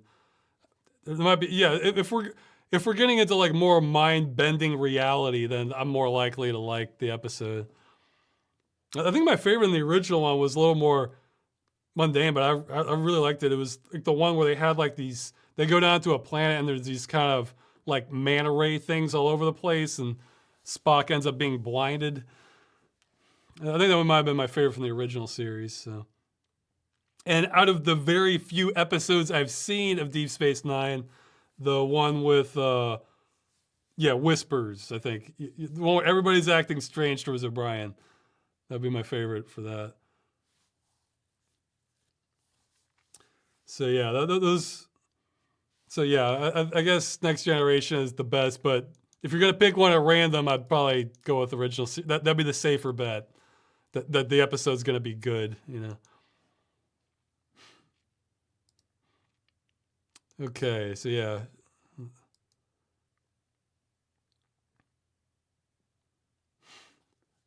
Considering all the work you do plus your unusual home situation, imagine that you're under a lot of stress. It seems to just keep going. Being that the case, I'd like to know how you manage your anxiety if you do suffer from it. I don't really have anxiety, though. I mean, I can get. I mean, if I feel like I'm gonna have a solution to like major problems, then I don't have anxiety. So I mean, I can worry about like financial stuff before, but if I feel like things are relatively stable, that's look. I meant what I said, and okay, yeah, maybe most people didn't see that. After I did the Begathon video, I put on the website that it just removed an incredible amount of stress for me, and that was true. But yeah, let's say for other situations, I guess if it sometimes there can be things where emotionally it feels like it's a real bad situation. Well, yeah, our landlady was giving me flashbacks to that attorney I had to deal with at Machinima that I really had bad feelings. But the reasonable part of my brain was saying, hey, wait a minute, you found an apartment, you're gonna be able to deal with this. So it almost doesn't matter what she does. But emotionally, I was still kind of a little frazzled by it. But just when it makes sense, listen to your rational side. Another thing, well, my wife unfortunately does have anxieties. I can say from observation, cut as much sugar out of your diet as you can because that'll turn up the volume on your anxieties considerably. You'll also probably get exercise too as much as you can. I'm very glad we actually have a exercise cycle. Well, my wife's afraid to go out. I still go out for exercise and just avoid people, but she uses a cycle machine while watching something on YouTube. So I'm very glad we have that because I'm sure she'd be going stir crazy if it wasn't for that. But yeah, I'd say cut out sugar, get exercise, and if it makes sense, listen to your rational thought. Like just try to have faith in your in logic and reason. If it makes sense that what you're worried about, you don't really need to be worried about.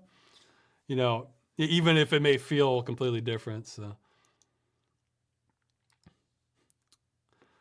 what are your thoughts on socialist philosophy and communism, especially in these latter days of capitalism?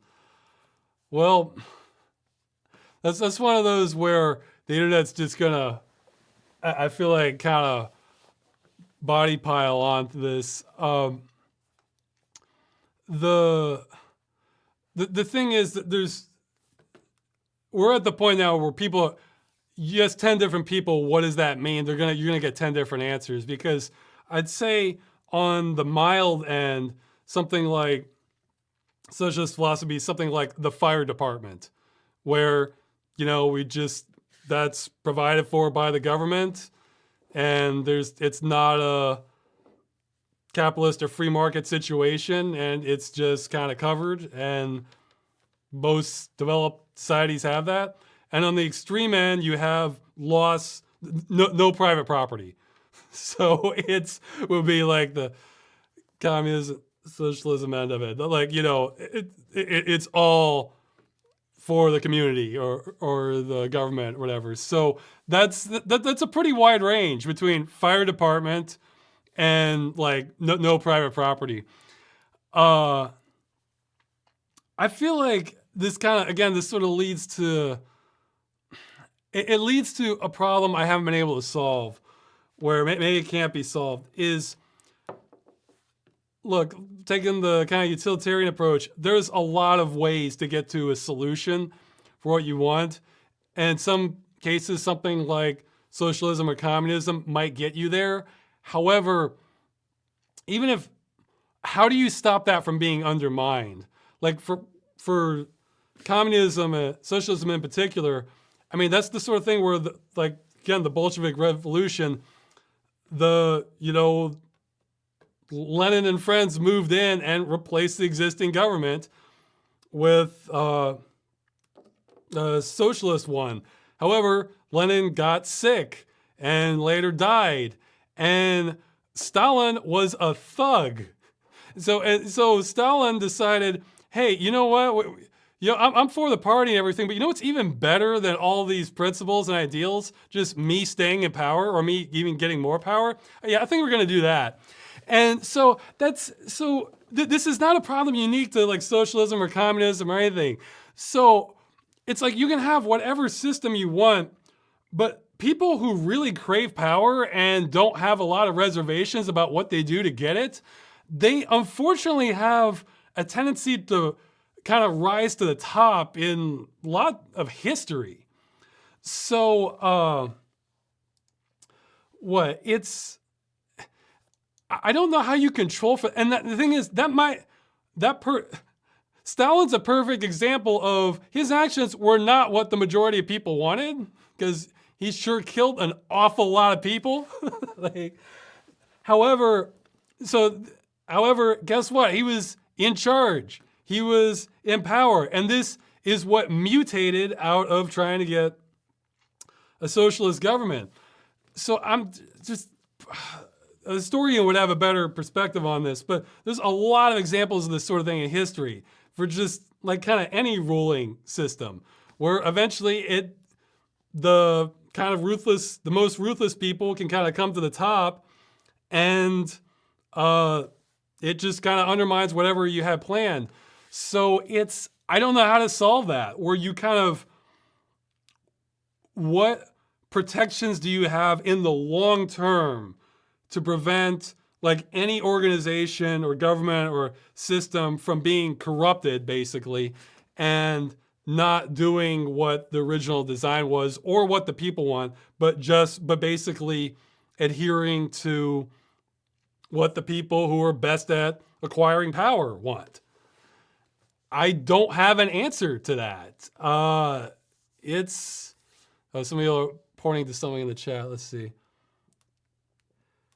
Well, so saying they need a mix of capitalism, socialism, and a blend. Well, it gets complicated because, I mean, that's kind of what we have now. And again, I think our system's extremely fragile.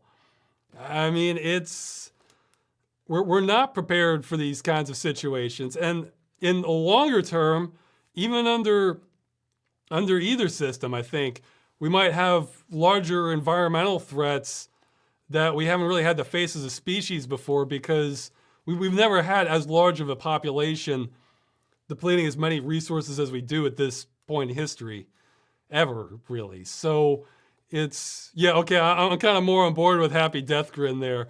No, we need robots to take over.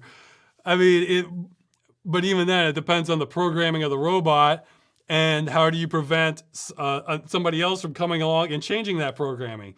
I mean, it's like, what system do you set up where you know a certain portion of the people within it are going to be actively trying to sabotage it?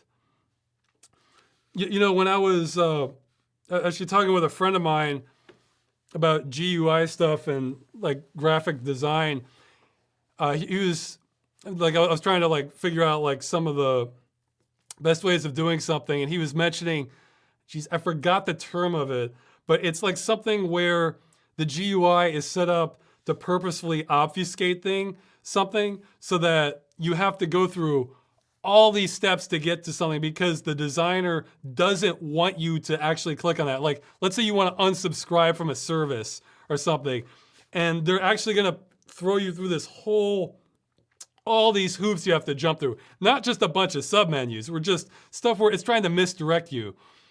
And there's a term for that, and I forgot the term, but dark patterns, that's it, dark patterns. And I compared that to like, okay, well that's that's not even bad design because they were doing what they wanted to do. That's like, let's say you're trying to design like the fastest car, so you're looking at the aerodynamics, like the weight, how powerful the engine is, that sort of thing. And it's like comparing that and like deciding which designs you should go with versus just actively pouring sugar into the gas tank. It's like, well, you know, it's like, well, that's that wasn't actually the consideration we sought out when we designed the car. You know what? We may never get our fastest car if part of the process is this guy just keeps pouring sugar in the gas tank. So, I don't know. I don't have an answer to that.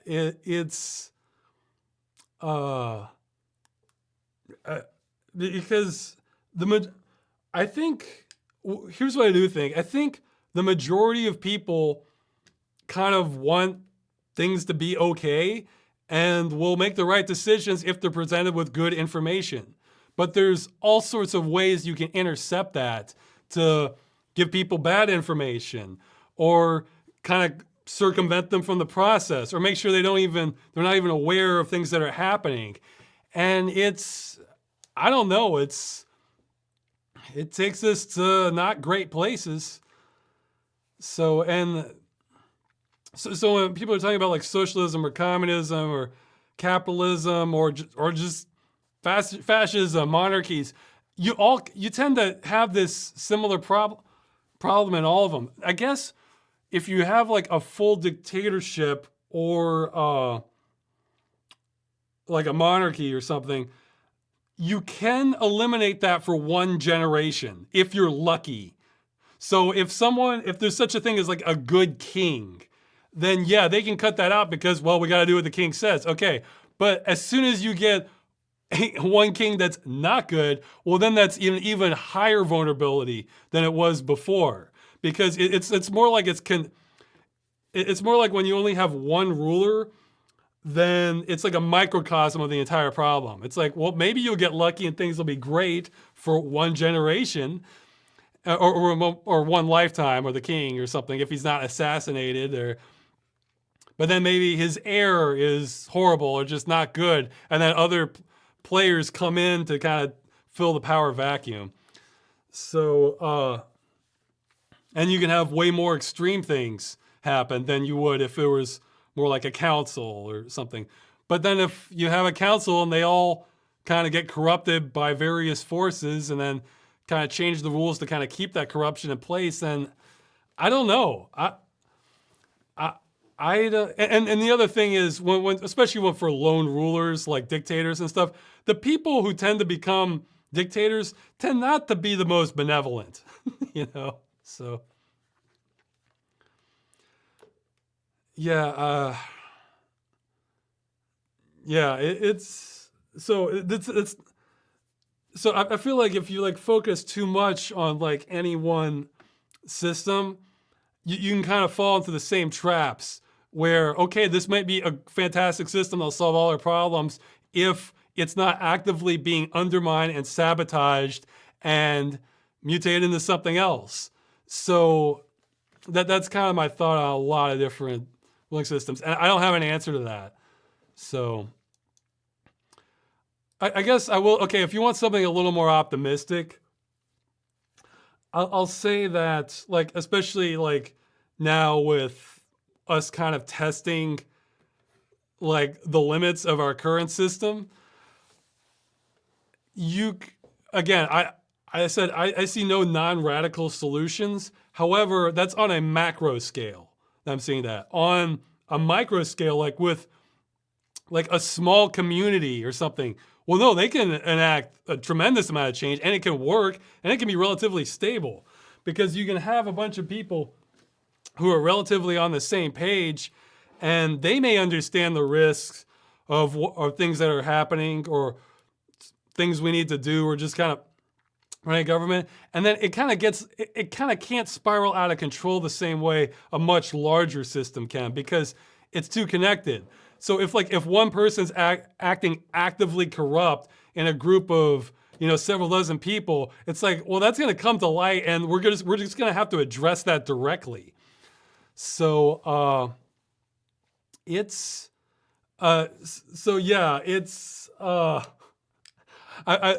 the bottom line is, if things are, my mind's more in the direction of what kind of like the Cult Tycoon episode, what kind of intentional community would I think have a decent chance of surviving and riding out hard times, rather than figuring out what sort of system is going to save us, because that system stuff, that seems way more of a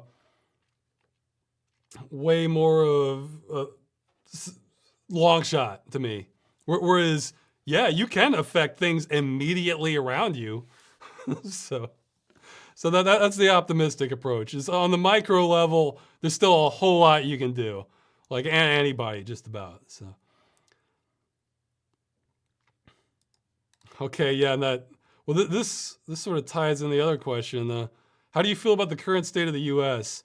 I mean, having the most infected people and the sudden spike of unemployment of 6 million. Yeah, I guess I kind of covered that. I think it's really exposing how we're not ready for disruptions and our system's quite fragile. And I do not. I think things are going to get worse substantially, but after that, they may continue staying a different kind of worse. But I really don't know. I think we're kind of at a crossroads. But a lot of bad, lot of possible bad futures. I'm seeing. I do not know how that's going to play out. Again, feel free to contact me with predictions on that. Let's see. Okay, I should maybe get a little more discriminatory on the questions here. But okay, how do you like the film Pulp Fiction?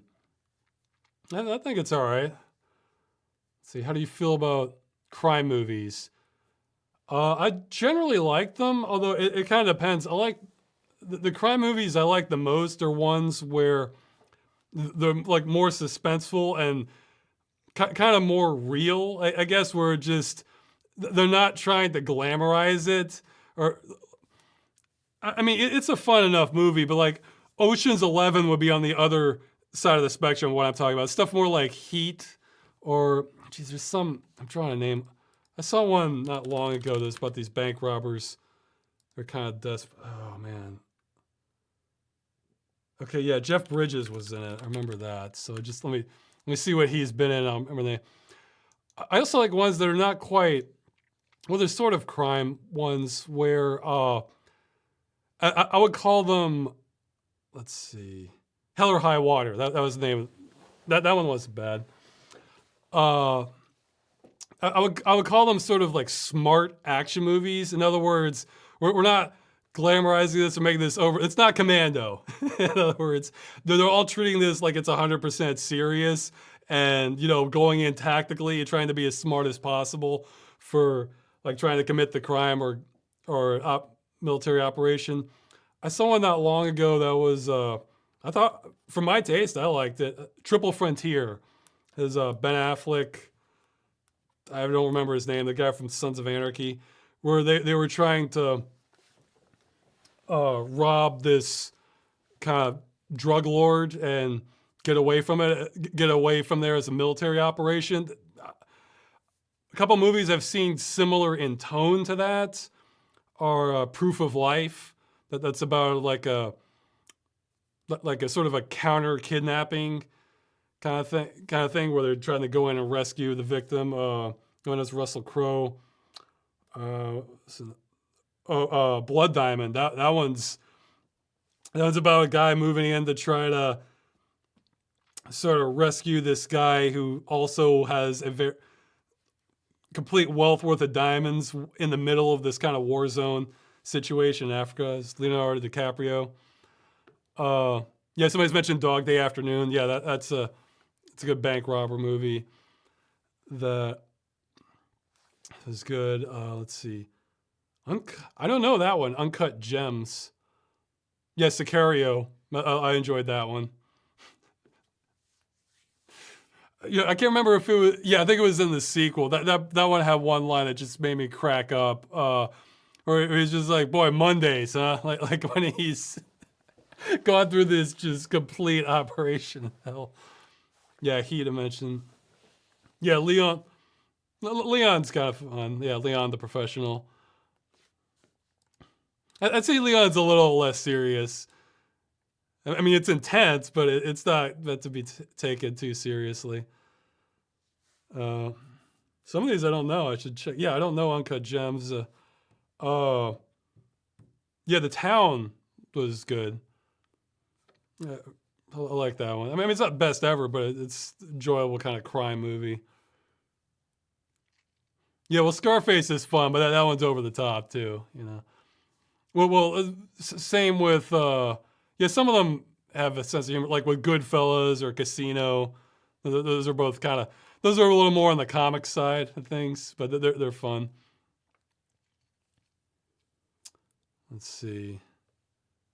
Okay, I don't know Thief. Yeah, Burn After Reading. That one's goofier too. Yeah, Burn After Reading. I don't even know if I'd call that one a crime movie. That one's more like just of a spy movie of errors or something. But yeah, I like kind of intense crime. Yeah, yeah. Same for. I tend to like a lot of prison movies, especially Prison Break ones. Like, well, again, probably my favorite Prison Break would probably be Escape from Alcatraz. But I actually saw one recently that wasn't that bad. It actually had was it Daniel Radcliffe? You know, Harry Potter. Let's see what. I forgot the title of it again. It was Escape from Someplace. Oh yeah, Escape from Pretoria. That was it.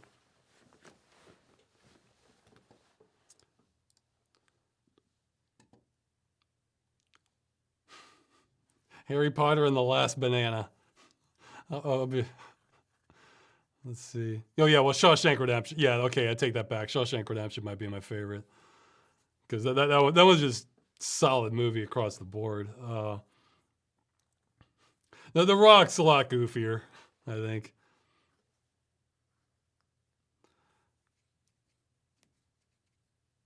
Yeah, well it's prisoner, it's POW, but there's like The Great Escape. That's a classic one. But yeah, I like generally kind of crime movies that are kind of taking themselves seriously. I guess I don't like ones that are like overly tragic because, yeah, shocker, a lot of these end badly for the criminals or multiple people involved. Oh, that was a good one. To Live and Die in L.A. Yeah, it's Willem Dafoe plays the villain, if I remember right. Yeah, I like that one. But sometimes, sometimes you have some crime movies where the person's in a real desperation, and like the whole movie is projecting this vibe that this is going to end badly for them. You're seeing the effects on their families. I mean, it can be realistic, but it's just harsh times. I like that Christian Bale. I, I think it was hard. It's either hard or hard time, harsh or harsh. I think it's harsh times. Yeah, or Training Day. That's a similar vibe. Yeah, it's harsh times. Uh, well, Hard Boiled is way more over the top.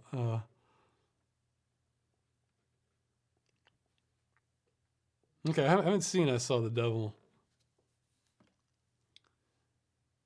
Yeah, but yeah, well, John Wick. That's just way. That's just an action movie more than. Yeah, I think my favorite are the ones where they kind of treat it a little more seriously, so it's just suspenseful, you know. Okay, I should move on to another question. Let's see. Okay, yeah, somebody's saying the first Nier game is getting a remaster version. Its sequel Nier Automata, or have you looked into it, or its sequel Automata or the Drakengard series? No, but I might actually check those out because those look like they have a pretty imaginative tone to them. So I can appreciate when they're just kind of going all in on just kind of exotic or fantasy ideas. Ross, as a budget gamer, have you been taking advantage of the giveaways? Are there any websites that you know of the Epic giveaways? Are there any websites that you know of that keep track of free games like that?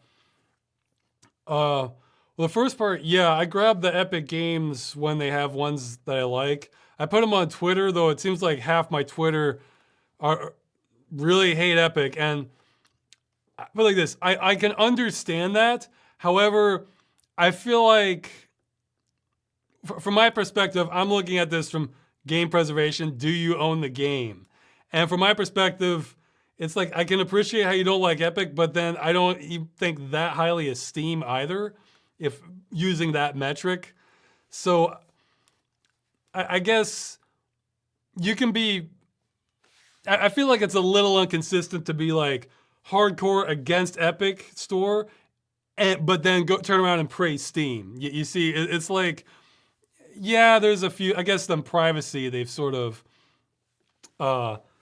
they dropped the ball more. Though I just assume most general company, yes, I mean it's GOG. Although yeah, if the game has it, that's of course preferred option. But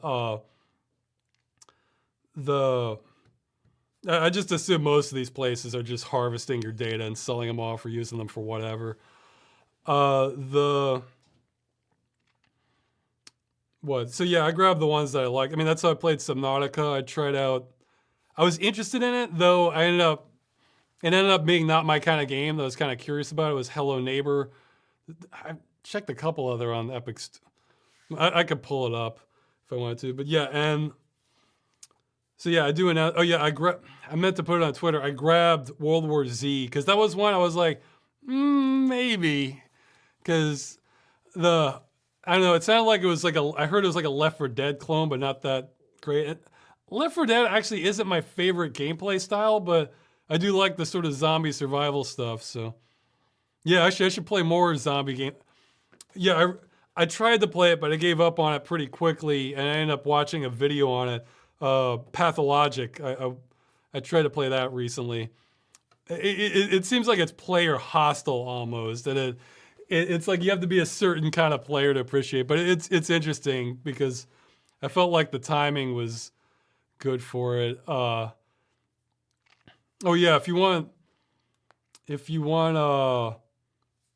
some of the sort of get in the mood with the quarantine stuff, you might want to check out the show The Survivors. They made actually two versions. One was like in the 2000s. I think that one's not as strong. The original was like in the 70s, I think.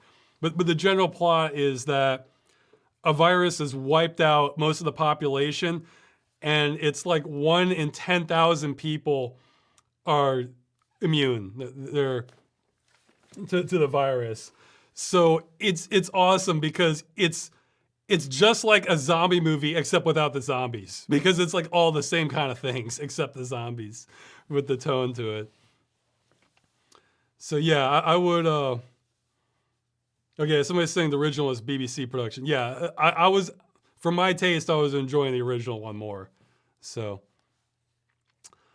let's see. But yeah, I'm off track. Okay, for sites to keep track of free games, I think actually on the Reddit here, somebody gave a better link than the one I had.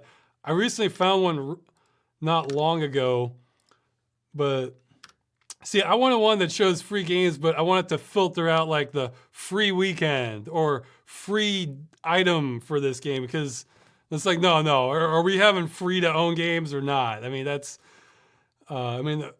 free weekend and stuff. That's a demo, unless you just want to marathon it and then play through the whole game over the weekend. I unfortunately don't have time for that.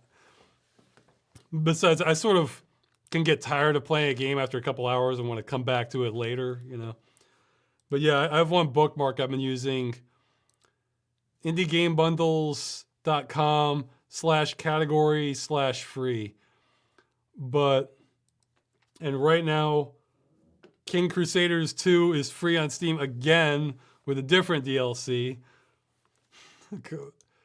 But yet, tell you what, I'll have most of these. I'll put these links in on the chat too. So, but yeah, I think the person who listed a filter on Reddit had an even better one. Yeah, Symmetry is free on GOG right now, it was. It might have passed. And there's also Regions of Ruin. Yeah, check my Twitter. I put a couple of these. I put 3 of these up recently. Twitter's Curse Farms. But yeah, I'll give links to that in the YouTube description. Okay, I should keep moving on to questions. But yeah, I grab, if I'm not interested in the game or the soundtrack, then yeah, I just leave it. But if I'm interested, yeah, I grab them. Save some money that way. It's great. It's great when it aligns with the game I was kind of interested in anyway. Ross, what can I do if it's my birthday and none of my friends cared about it?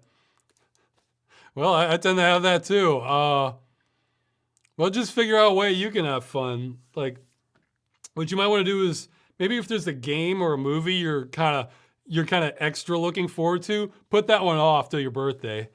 I've done that before with movies, or for Halloween I've done that. Let's see. What's your favorite roguelite game? Roguelite game? I don't even know. Okay, so I should start getting picky on the questions. I have not watched the Orville. Oh, okay, that's is that the one that was like a parody of Star Trek? I think I saw like a trailer for that or something. No, I can try and check it out. I can get a lot pickier with comedy, so it depends. If it doesn't make me cringe, uh, then I'm all right with it.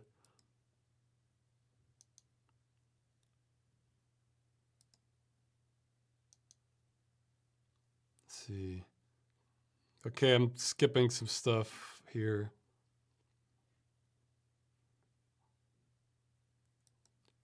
Somebody's asking the best YouTube channels to back up. Well, that's up to you, you know? I'd say the ones that you like a lot but don't have a bunch of views. Those are probably the ones you want to back up the most. Whereas if it has millions, somebody probably already has a backup right now. I have no idea who owns the rights to Armed and Delirious. Sorry. That's one of the questions. Ross, since you're posting these sessions on your YouTube channel, why not stream directly there and cut Twitch off as an unnecessary transportation layer? 2 reasons. 1, if I run into more trouble with YouTube, then I'm locked out even more. 2, I wanted the IRC option for the chat so that like when I start asking for questions, you're gonna see how fast it scrolls off the page so that I can't even answer because the question's already gone. But if it's in IRC here, I can just scroll down like, okay, this person asked this person asked that. And I think YouTube doesn't have that as an option. So don't use it, so.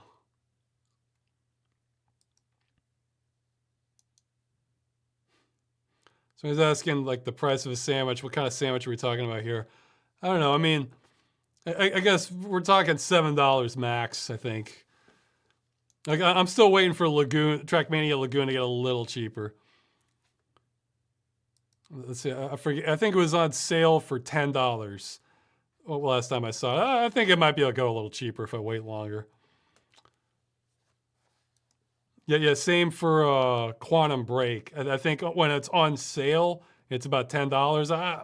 I'm thinking if I wait another year or two, it might go cheaper. So.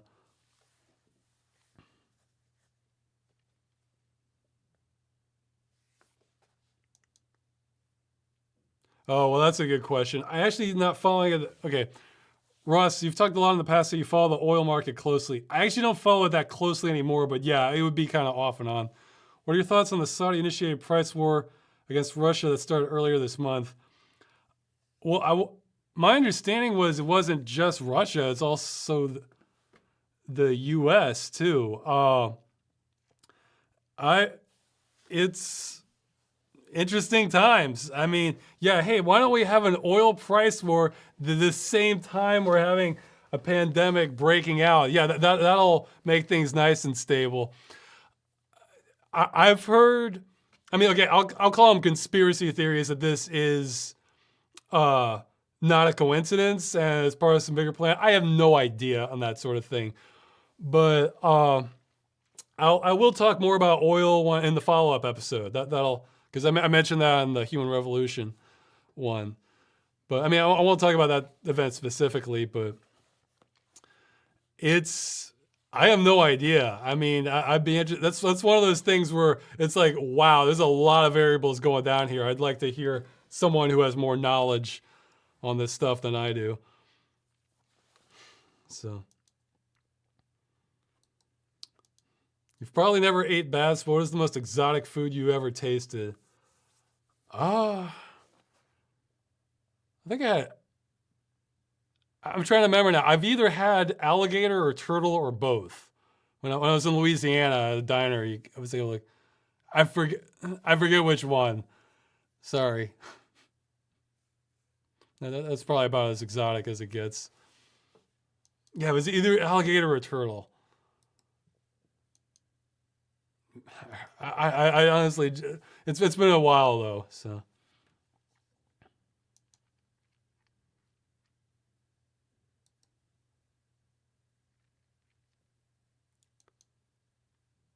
Oh, okay, yeah. This thing I made points, but I should answer it. This, yeah. This will probably get covered in follow up. Either this follow up or the next follow up. Uh, what happened to the Operation Communicate with EA? Was it a success? I haven't heard anything else about it. No, I was kind of naive on that. The bottom line is they actually have an entire system to ensure that the top never sees messages sent towards them from the general public. So doesn't matter how many you send if they never see it. That they basically what would happen is some lower person, some secretary or something would just get a bunch of letters and just we would make their lives harder. So I'm gonna try. No, if you want to know my current plans, check the latest Dead Game News, the one where we're talking about Valve versus France, maybe the rest of the world. That's where I am right now with that. So I'm reevaluating my strategy there. So I feel kind of dumb on that, but I mean, I can try to learn from mistakes too. So.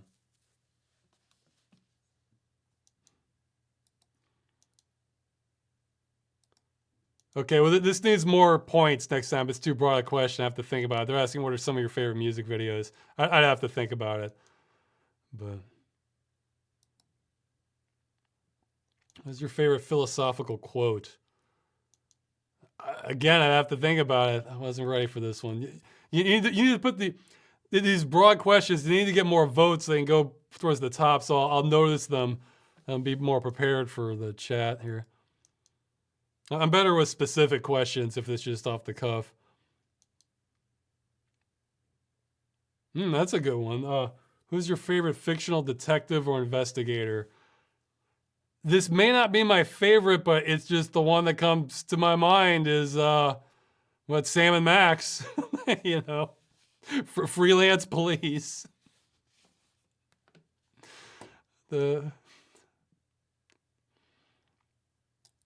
I have to think of what would be my second favorite.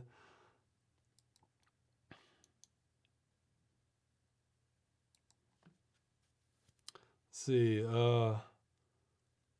You often complain about game soundtracks becoming more ambient and less expressive. Yeah, I mean, it's not quite that simple because you can have ambient music that has like some real feel to it. You know, well, maybe a music expert knows the term I'm using here. Where what I hate is like it sounds like you have a solid theme, but then it sounds like it's being played in the next room. It's like it's been watered down. Whereas you can have like some really moody stuff that's ambient, but like real kind of clear tones to it. So it's, I mean, if it's ambient and it fits, great. You know. Do you think Quake 2's more energetic soundtrack was an improvement over Quake 1's more laid back, atmospheric music? Yeah. I mean, Quake 2 has great soundtrack. Quake 1, it's like we have, what, a minute worth of metal, and then everything else is just like droning noise. Quake 1, I think it's like a debate whether it even is music versus just ambient noise. Again, we have a little bit of music in there, and then that's it. The rest is just droning noise. So I'm all right with some of that, but at the same time, I'm not remembering that the ambient sounds years and years after the fact, whereas Quake 2 is just, that has just a slam dunk soundtrack into it. So.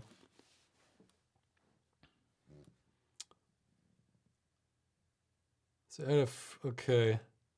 Oh God. Okay, I don't know where this is going, but I saw the start of this. I had a friend who used to work tech support who would be timed one on each call. So applying work smarter, not harder mantra, he would always send them free stuff because it allowed in the budget to send each caller X amount of free hardware and would end the call sooner and trying to fiddle with the software. You're having trouble with your mouse? Have a new mouse. You're having trouble with the sound of the computer? We'll send you new speakers. Yeah, in the industry, that's called Swaptronics. I remember that being being a term when I had electronics class. Can you recall solving problems like this when placed with unreasonable expectations by an employer? Oh, I guess not. I'm trying to think because I mean, if it was busted, it was pretty busted by the time for the jobs I had. But I'm sure this is a more common practice now. But yeah, I remember that term, the swaptronics. So.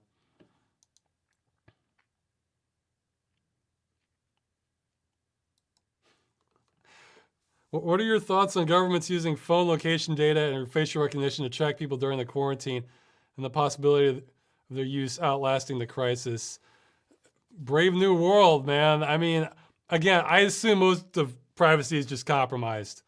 So where does that take us? I don't know. And that's certainly a great that's certainly a great basis for trying to make predictions based off of that, or science fiction, or just predictions of what we're doing. I will say, hey, it's not the best game ever, but on the issue of privacy, I feel like the game Watch Dogs was awesome on that.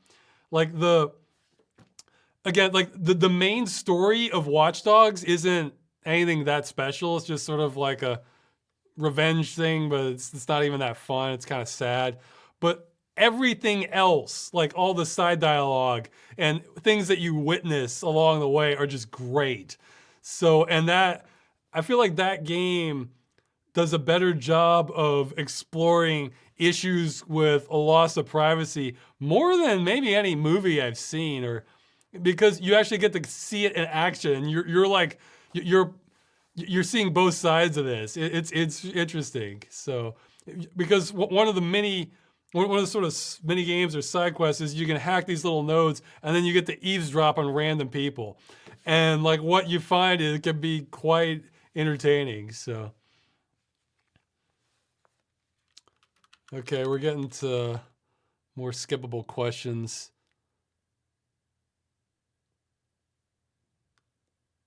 Okay, somebody wants a shout out. I kind of want to do these like each video chat, but all right. You mean the gang, Mrs. Brody. And of course, whenever I hear the name Brody, I always think of the movie Mallrats. Like to me, that character, that solidified. That's like always who I'm gonna have a picture of when I hear the name Brody.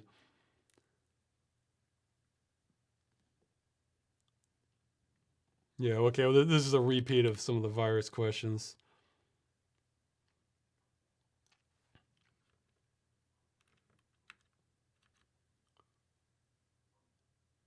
Okay, I'm skipping a few more. Skipping more. Let's see. What do you think humanity did to upset the G-Man so much that he sent us into the timeline of Quarantine Universe? It's... I see that.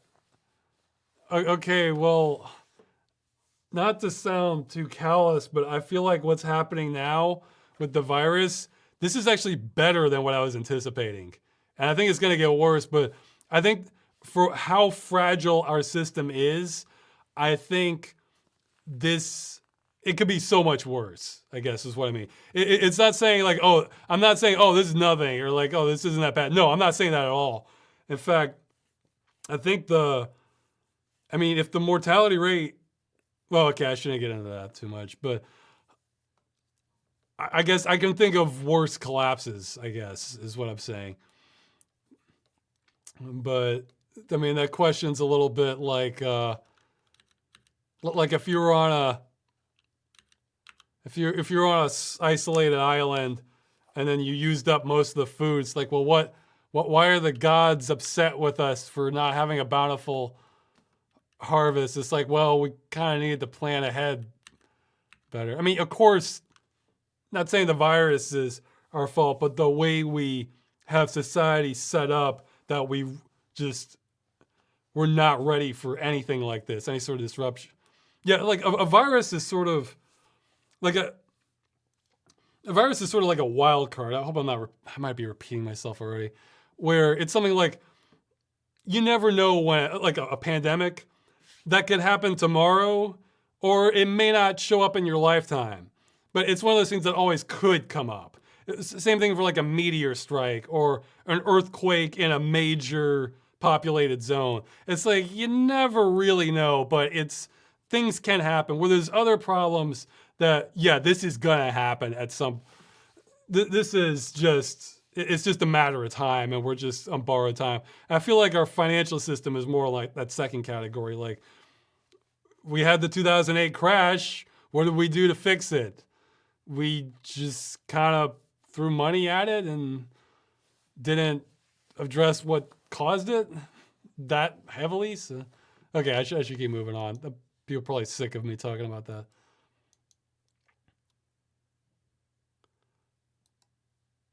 Let's see.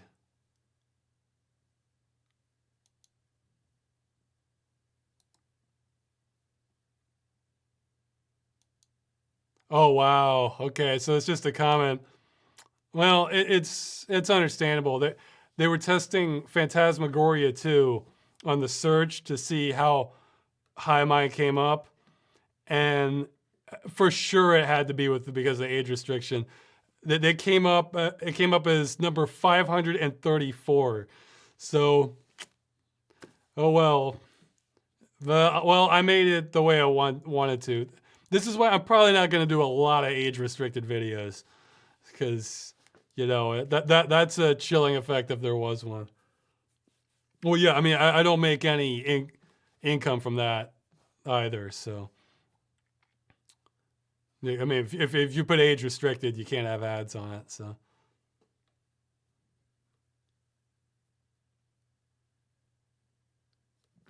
okay, skipping some more. How many do we have?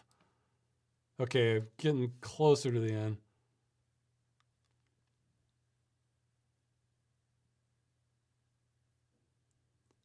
Skipping some more, sorry.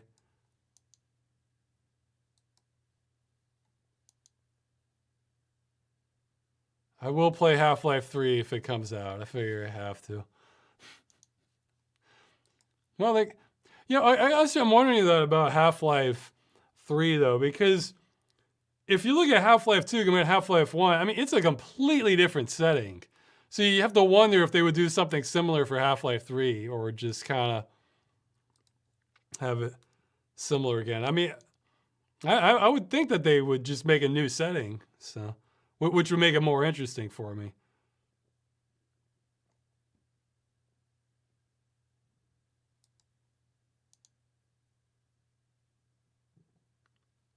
I have not played Half-Life Alyx yet, though I will at some point.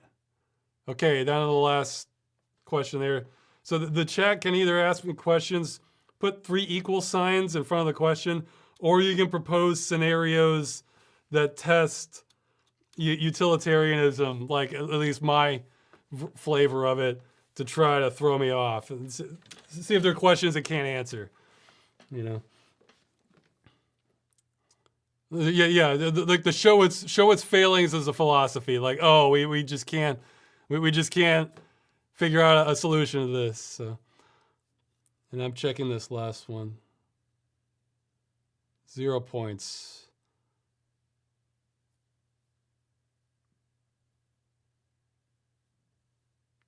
Okay, apparently some people used Freeman's Mind as a replacement for playing Half-Life. What are your thoughts on this? Have you ever had some of you create a crossover with a giant fandom that you initially didn't know about? Oh, I didn't know that was a big fan base. Okay, I'm confused by the question, but I'm fine if people want to use that in replacement of playing Half-Life. I do take some liberties, but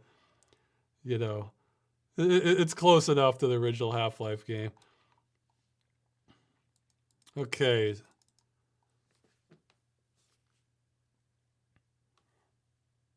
Do you think we live in the bad ending to a situation that happened a while ago?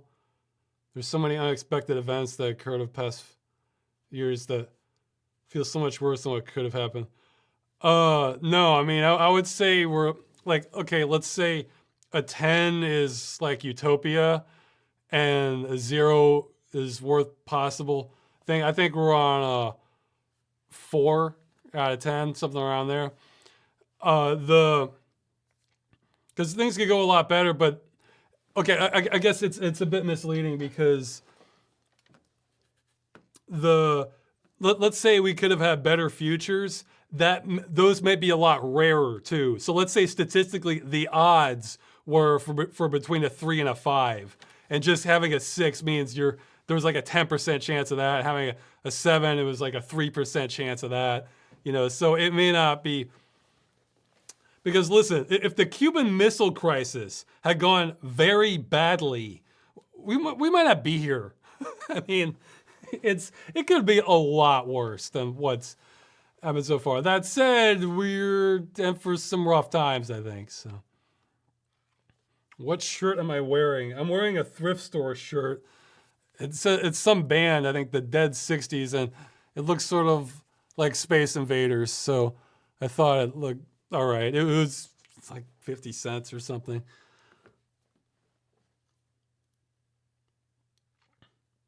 I have seen several of the Black Mirror show. I started watching that when I did the Black Mirror game dungeon, because I thought, okay, I better at least find out what this is about.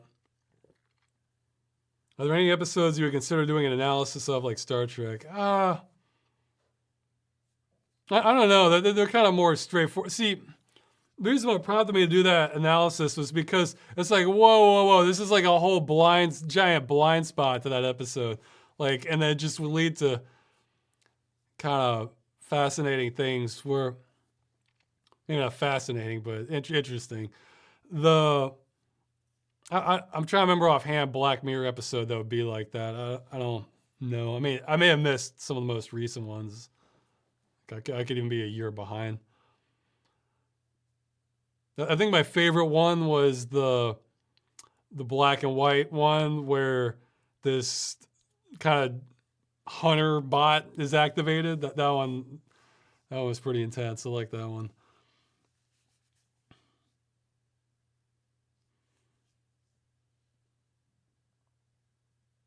Let's see. Do you have a favorite episode of Best of the Worst? No, that's the series I'll try to get around to watching sometime. I only have so much time. That strikes me as something, I should maybe check that out sometime, but I haven't gotten around to it. Are there any Game Dungeon episodes you were going to do but dropped during production? Veil of Darkness, I ran out of time. So I did the next year. I think not really. There's unfortunately some Civil Protection episodes like that. I have several scripts that never got farther, but maybe change it later.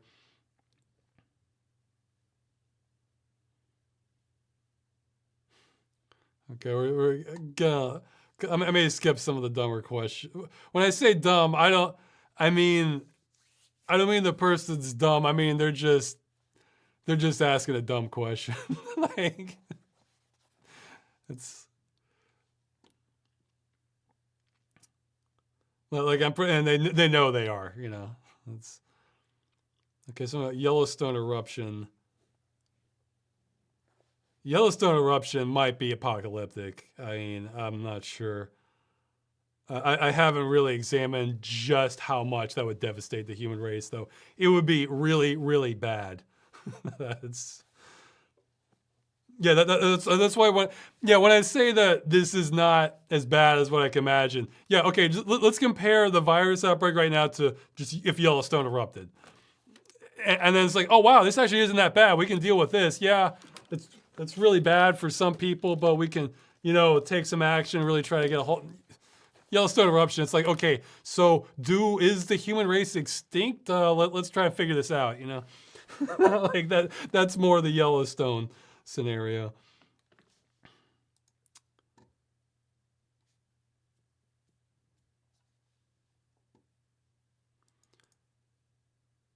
Would you like to be a vampire in Legacy of Kain universe or a Vampire the Masquerade? Well, let's see. Okay, if I have to choose, I guess. I guess Vampire the Masquerade, because in Legacy of Kain, things get pretty desolate in the future. There's a lot of nothing. Humanity's just dwindled down to just a refuge, and that's it. I mean, it's Whereas Vampire the Masquerade life's kind of going on as normal. So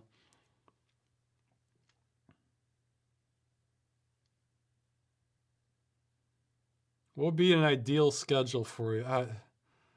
Having a secretary, I guess.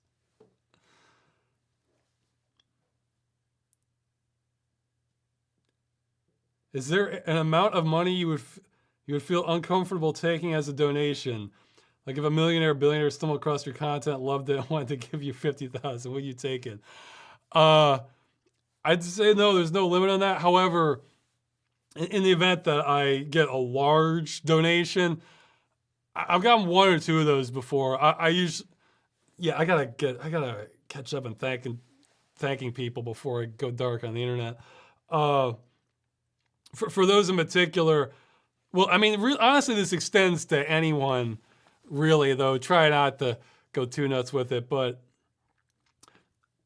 I assume for that scenario, well, it was never like that high, like you mentioned, but or anything close to that. But I assume I come at this from I'm going to assume this person was drunk when they sent me this, or they hit an extra zero, didn't realize it. So if it's like that, then I of course tell them thanks and tell them, if this was an accident or they changed their mind, let me know. I'll refund it to them, maybe minus the PayPal fees. And, I'll give them I'll give them a chance to back out. But no, I mean, higher than that, I mean, I kind of see the income as like, like in a game, what you're doing, like an RPG, what you're doing at level 3 is different than level 15, and it's different than at level 50 or 60. So it's, if I was just really wealthy, I'd probably be having to be spending more of my time thinking of like how I can, besides, of course I keep making videos, but like just how kind of help humanity best I can with it. Because yeah, it's like I said in the Trackmania video, even in that scenario, like I wouldn't stay, I'm never going to be a billionaire, but I wouldn't stay a billionaire, or rather, I'm never going to be a billion. If I become a billionaire, then burgers are worth in the millions. Like that's, yeah. So yeah, it's not impossible for me to be a billionaire, but if I'm a billionaire, then a hamburger is worth millions. That's the best way to look at it, I think. Yeah, again, I can imagine lots of possibilities, but yeah, no, and the other thing is, if this is someone who they sent a lot because, let's say they're more moved emotionally or something, but they really can't afford this, then no, don't do that. I would send it back if they were telling me, well, I'm going through hard times, but I really think you should have, what we put there, like thousands or something. Like, no, I would have to return it to him, because if the person's just stacks of money are falling out of their pocket, fine, I'll take that. I have no shame on that. But if this is gonna, if I realize that no, this person can't afford this, or this is gonna make life harder for them, or they're letting their, what's the expression? Yeah, from National Lampoon's Christmas Vacation, their heart's bigger than their brain. Yeah, then I have to send it back. So I would not be comfortable. That even goes for like $1. Like, I don't want anyone to send money if it's gonna make life harder for them financially. Like, I mean, but they feel like no, don't be like that, So that's the cutoff. But yeah, if you're tripping over money, sure, I'll take some. Yeah, hey, all my thoughts in this are laid out in the Begathon video. I said I don't want anyone to feel pressure to send money or donate, except that one type of person, the one that are so wealthy they don't even know what they're spending money on. So.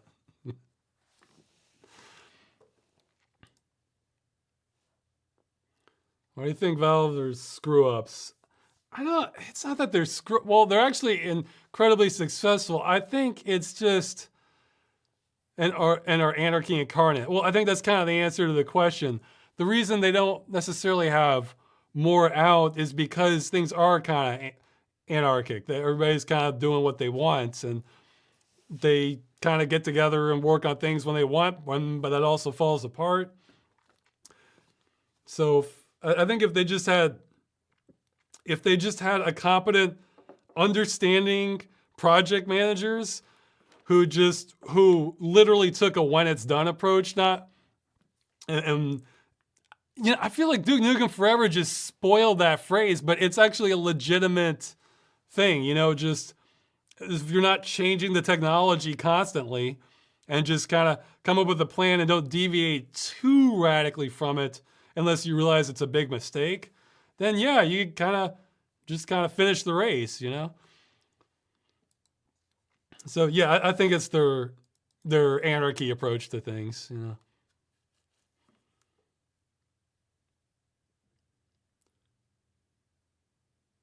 The idea is being proposed of turning college buildings into hospitals. Thoughts on this matter? Well, I mean, yeah, sure. I mean, if that'll help. I mean, I think this is a case where I think the majority of humanity values people being treated and not dying over classes being on time.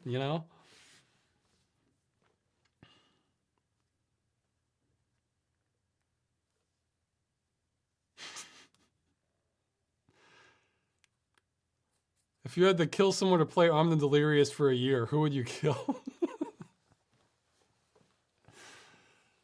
uh, uh,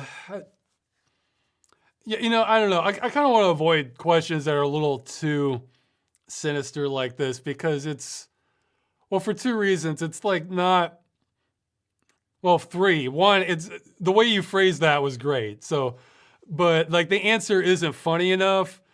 Two, it's not really where I want to like focus my thoughts, just even like in a theoretical sense. And three, this is exactly the sort of talk that gets you in trouble with YouTube.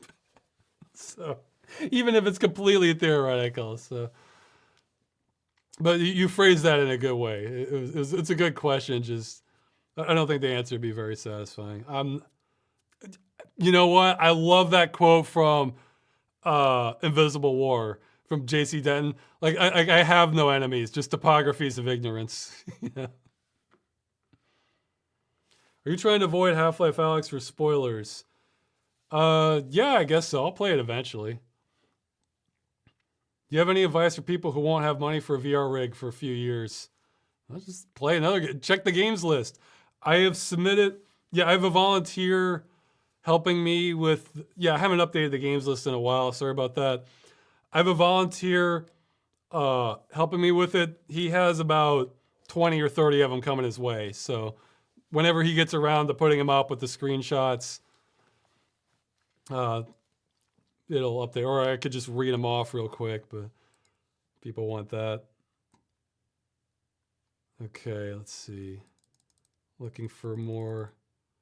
And see, now I'm 13 minutes behind in the chat. So, any personal advice to young content creators on YouTube? Just try to make good I'm not even sure I'm a good person to follow. I mean, for advice, because there are plenty more successful YouTubers than I am. In fact, for as long as I've been around, I probably should have more success. But I mean, not that I deserve more that I should have made smarter decisions to have more success, but I have to make the movies. So just, yeah, don't underestimate writing, I guess, is the thing I would suggest. But so it depends on what you want to do. If you just want to kind of churn videos out and get a lot of numbers, then you probably shouldn't take my advice. So.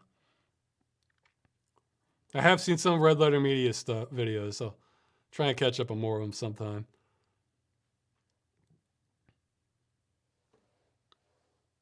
Okay, someone liked the expert recommendation video. Do you have any more recommendations along those lines? I have to think about it.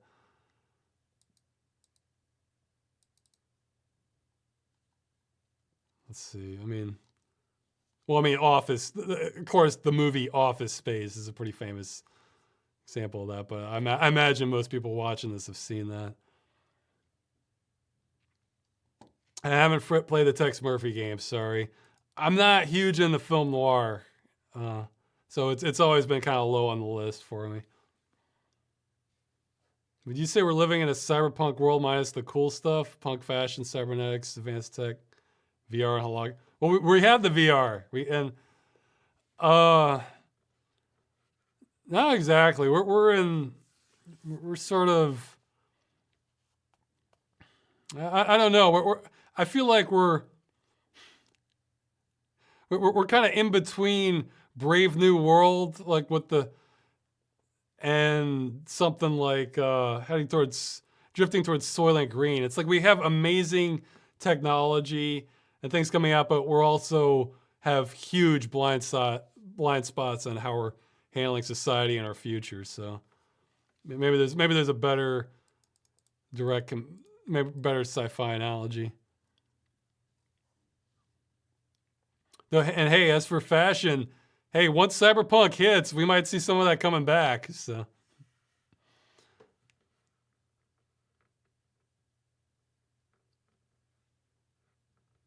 I don't know Hyperdimension Neptunia Rebirth. It said it's a parody of the video game industry. I've never been that interested in ones that kind of like try to comment about the video game industry. I don't know. It's just like I play games. Well, I think it depends on why you play games, because I tend to play games more for escapism. Like, oh, let's have fantastic worlds or really fun scenarios or just intriguing ideas. And that's just kind of like, okay, well, we're looking at games. Playing a game about games. It's just like, well, I can think of cooler themes. You know. However, that said, that there is a game I want to try out. Oh, what was the name of it? Bedlam, where I think you experience like a game reality through different sort of eras with the technology. That sounds like it could be interesting. What's your take on the Command & Conquer remaster?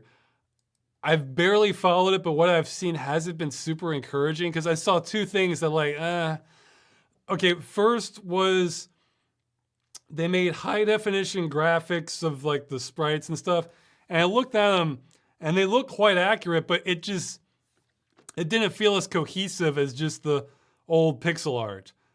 And then, I mean, the screenshot comparison. And the second thing I saw was they had the remaster of the footage, and it just looked like somebody slapped kind of a muddy video filter on it and then just called it a day. Well, if they don't have the higher resolution footage, just do the original. I mean, or go all in and use some of that AI sharpening stuff to go all out to try and restore it. I mean, you know, it's an old game. You can make it look like it's pixelated if it is. It's all right, you know. That looked better than that filter. That filter just, it looked ugly. Yeah, if you want to see another, it's probably a different filter. If you wanted to see another ugly filter, look up, I think it was Sword in the Stone Blu-ray. Look up that Sword in the Stone Blu-ray filter. Somebody has screenshot comparisons. It's like, oh, wow, that looks bad, you know. But better to have the original fuzzy footage than that. I have checked out the endings you said to Death's Hangover. Somebody found, I'm not sure if they found all of them or like half of them. It wasn't clear to me. I just haven't replied yet. I'm so far behind an email. I'm sorry, guys. I do not know what the cutoff is going to be for follow-up episode number 3. I've got so much stuff, I'm probably not going to be able to fit it into one. Though who knows, if I'm just sort of isolated and can't work on much else, maybe I will make a giant episode. I don't know.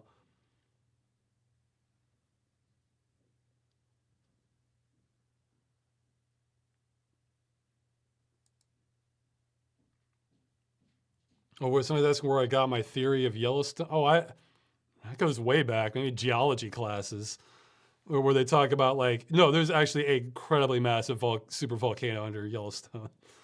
So, yeah, I guess probably geography classes from school, or geology, you know.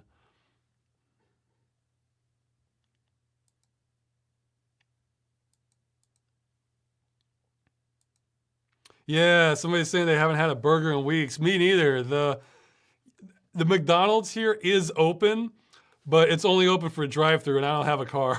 So I did see one guy actually standing in line in between the cars. So I guess you can go through the drive-through in it, but it didn't look fun. He didn't look happy standing there with, the car exhaust blowing on him, and then another car right behind him.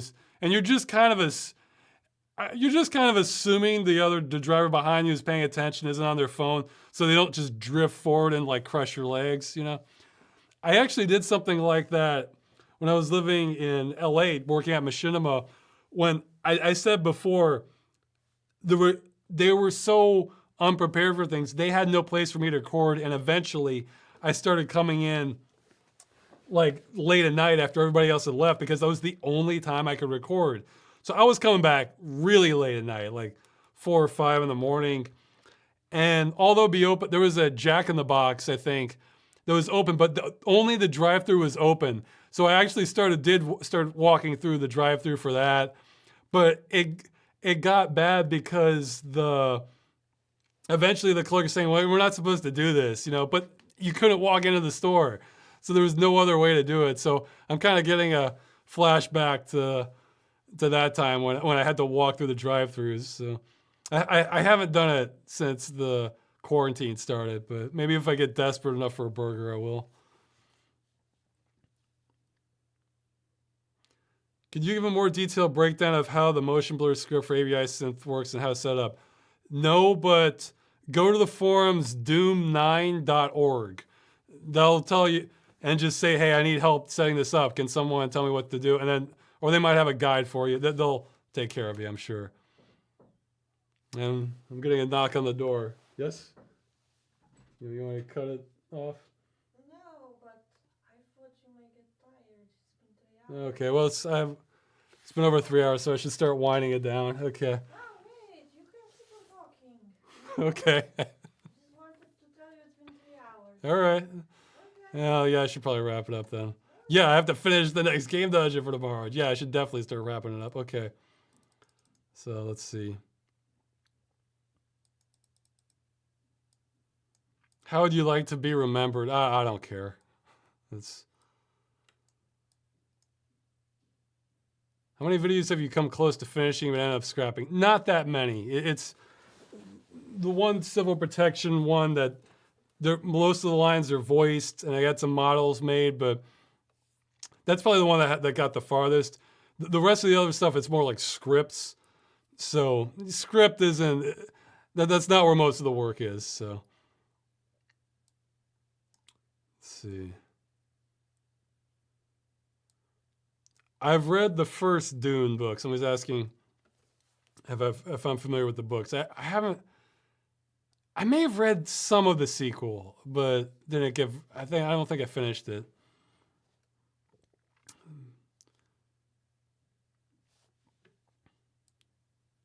Okay, looking at more questions.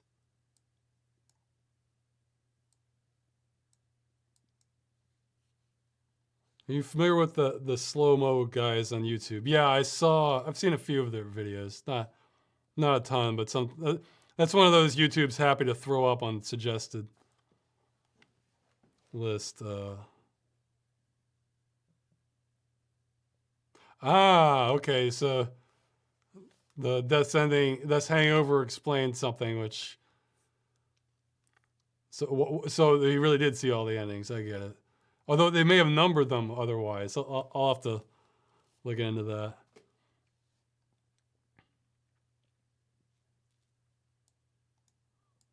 Yeah, people are yeah, talking about Voyager. Yeah, for the record, I thought Voyager for Star Trek, I thought it had the best premise out of all the Star Treks. Like, oh, they are stranded and trying to make their way back, and this is going to be half a survival situation. That is great formula. However, they kind of fumbled the ball on it. It's Voyager's. Some episodes are all right. It's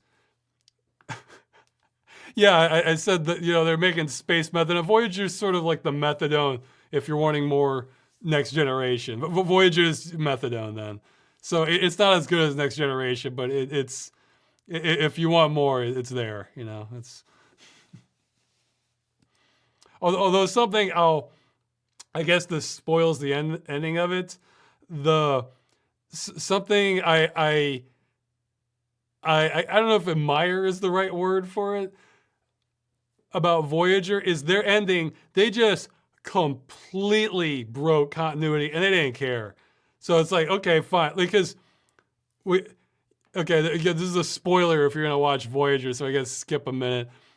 They kill the Borg Queen who has gone back in time, whom they killed in First Contact. So it's like, okay, yeah, we're just going to pretend like that didn't happen. Or we're just going to undo the history or whatever. Just whatever. Series finale. Let's go.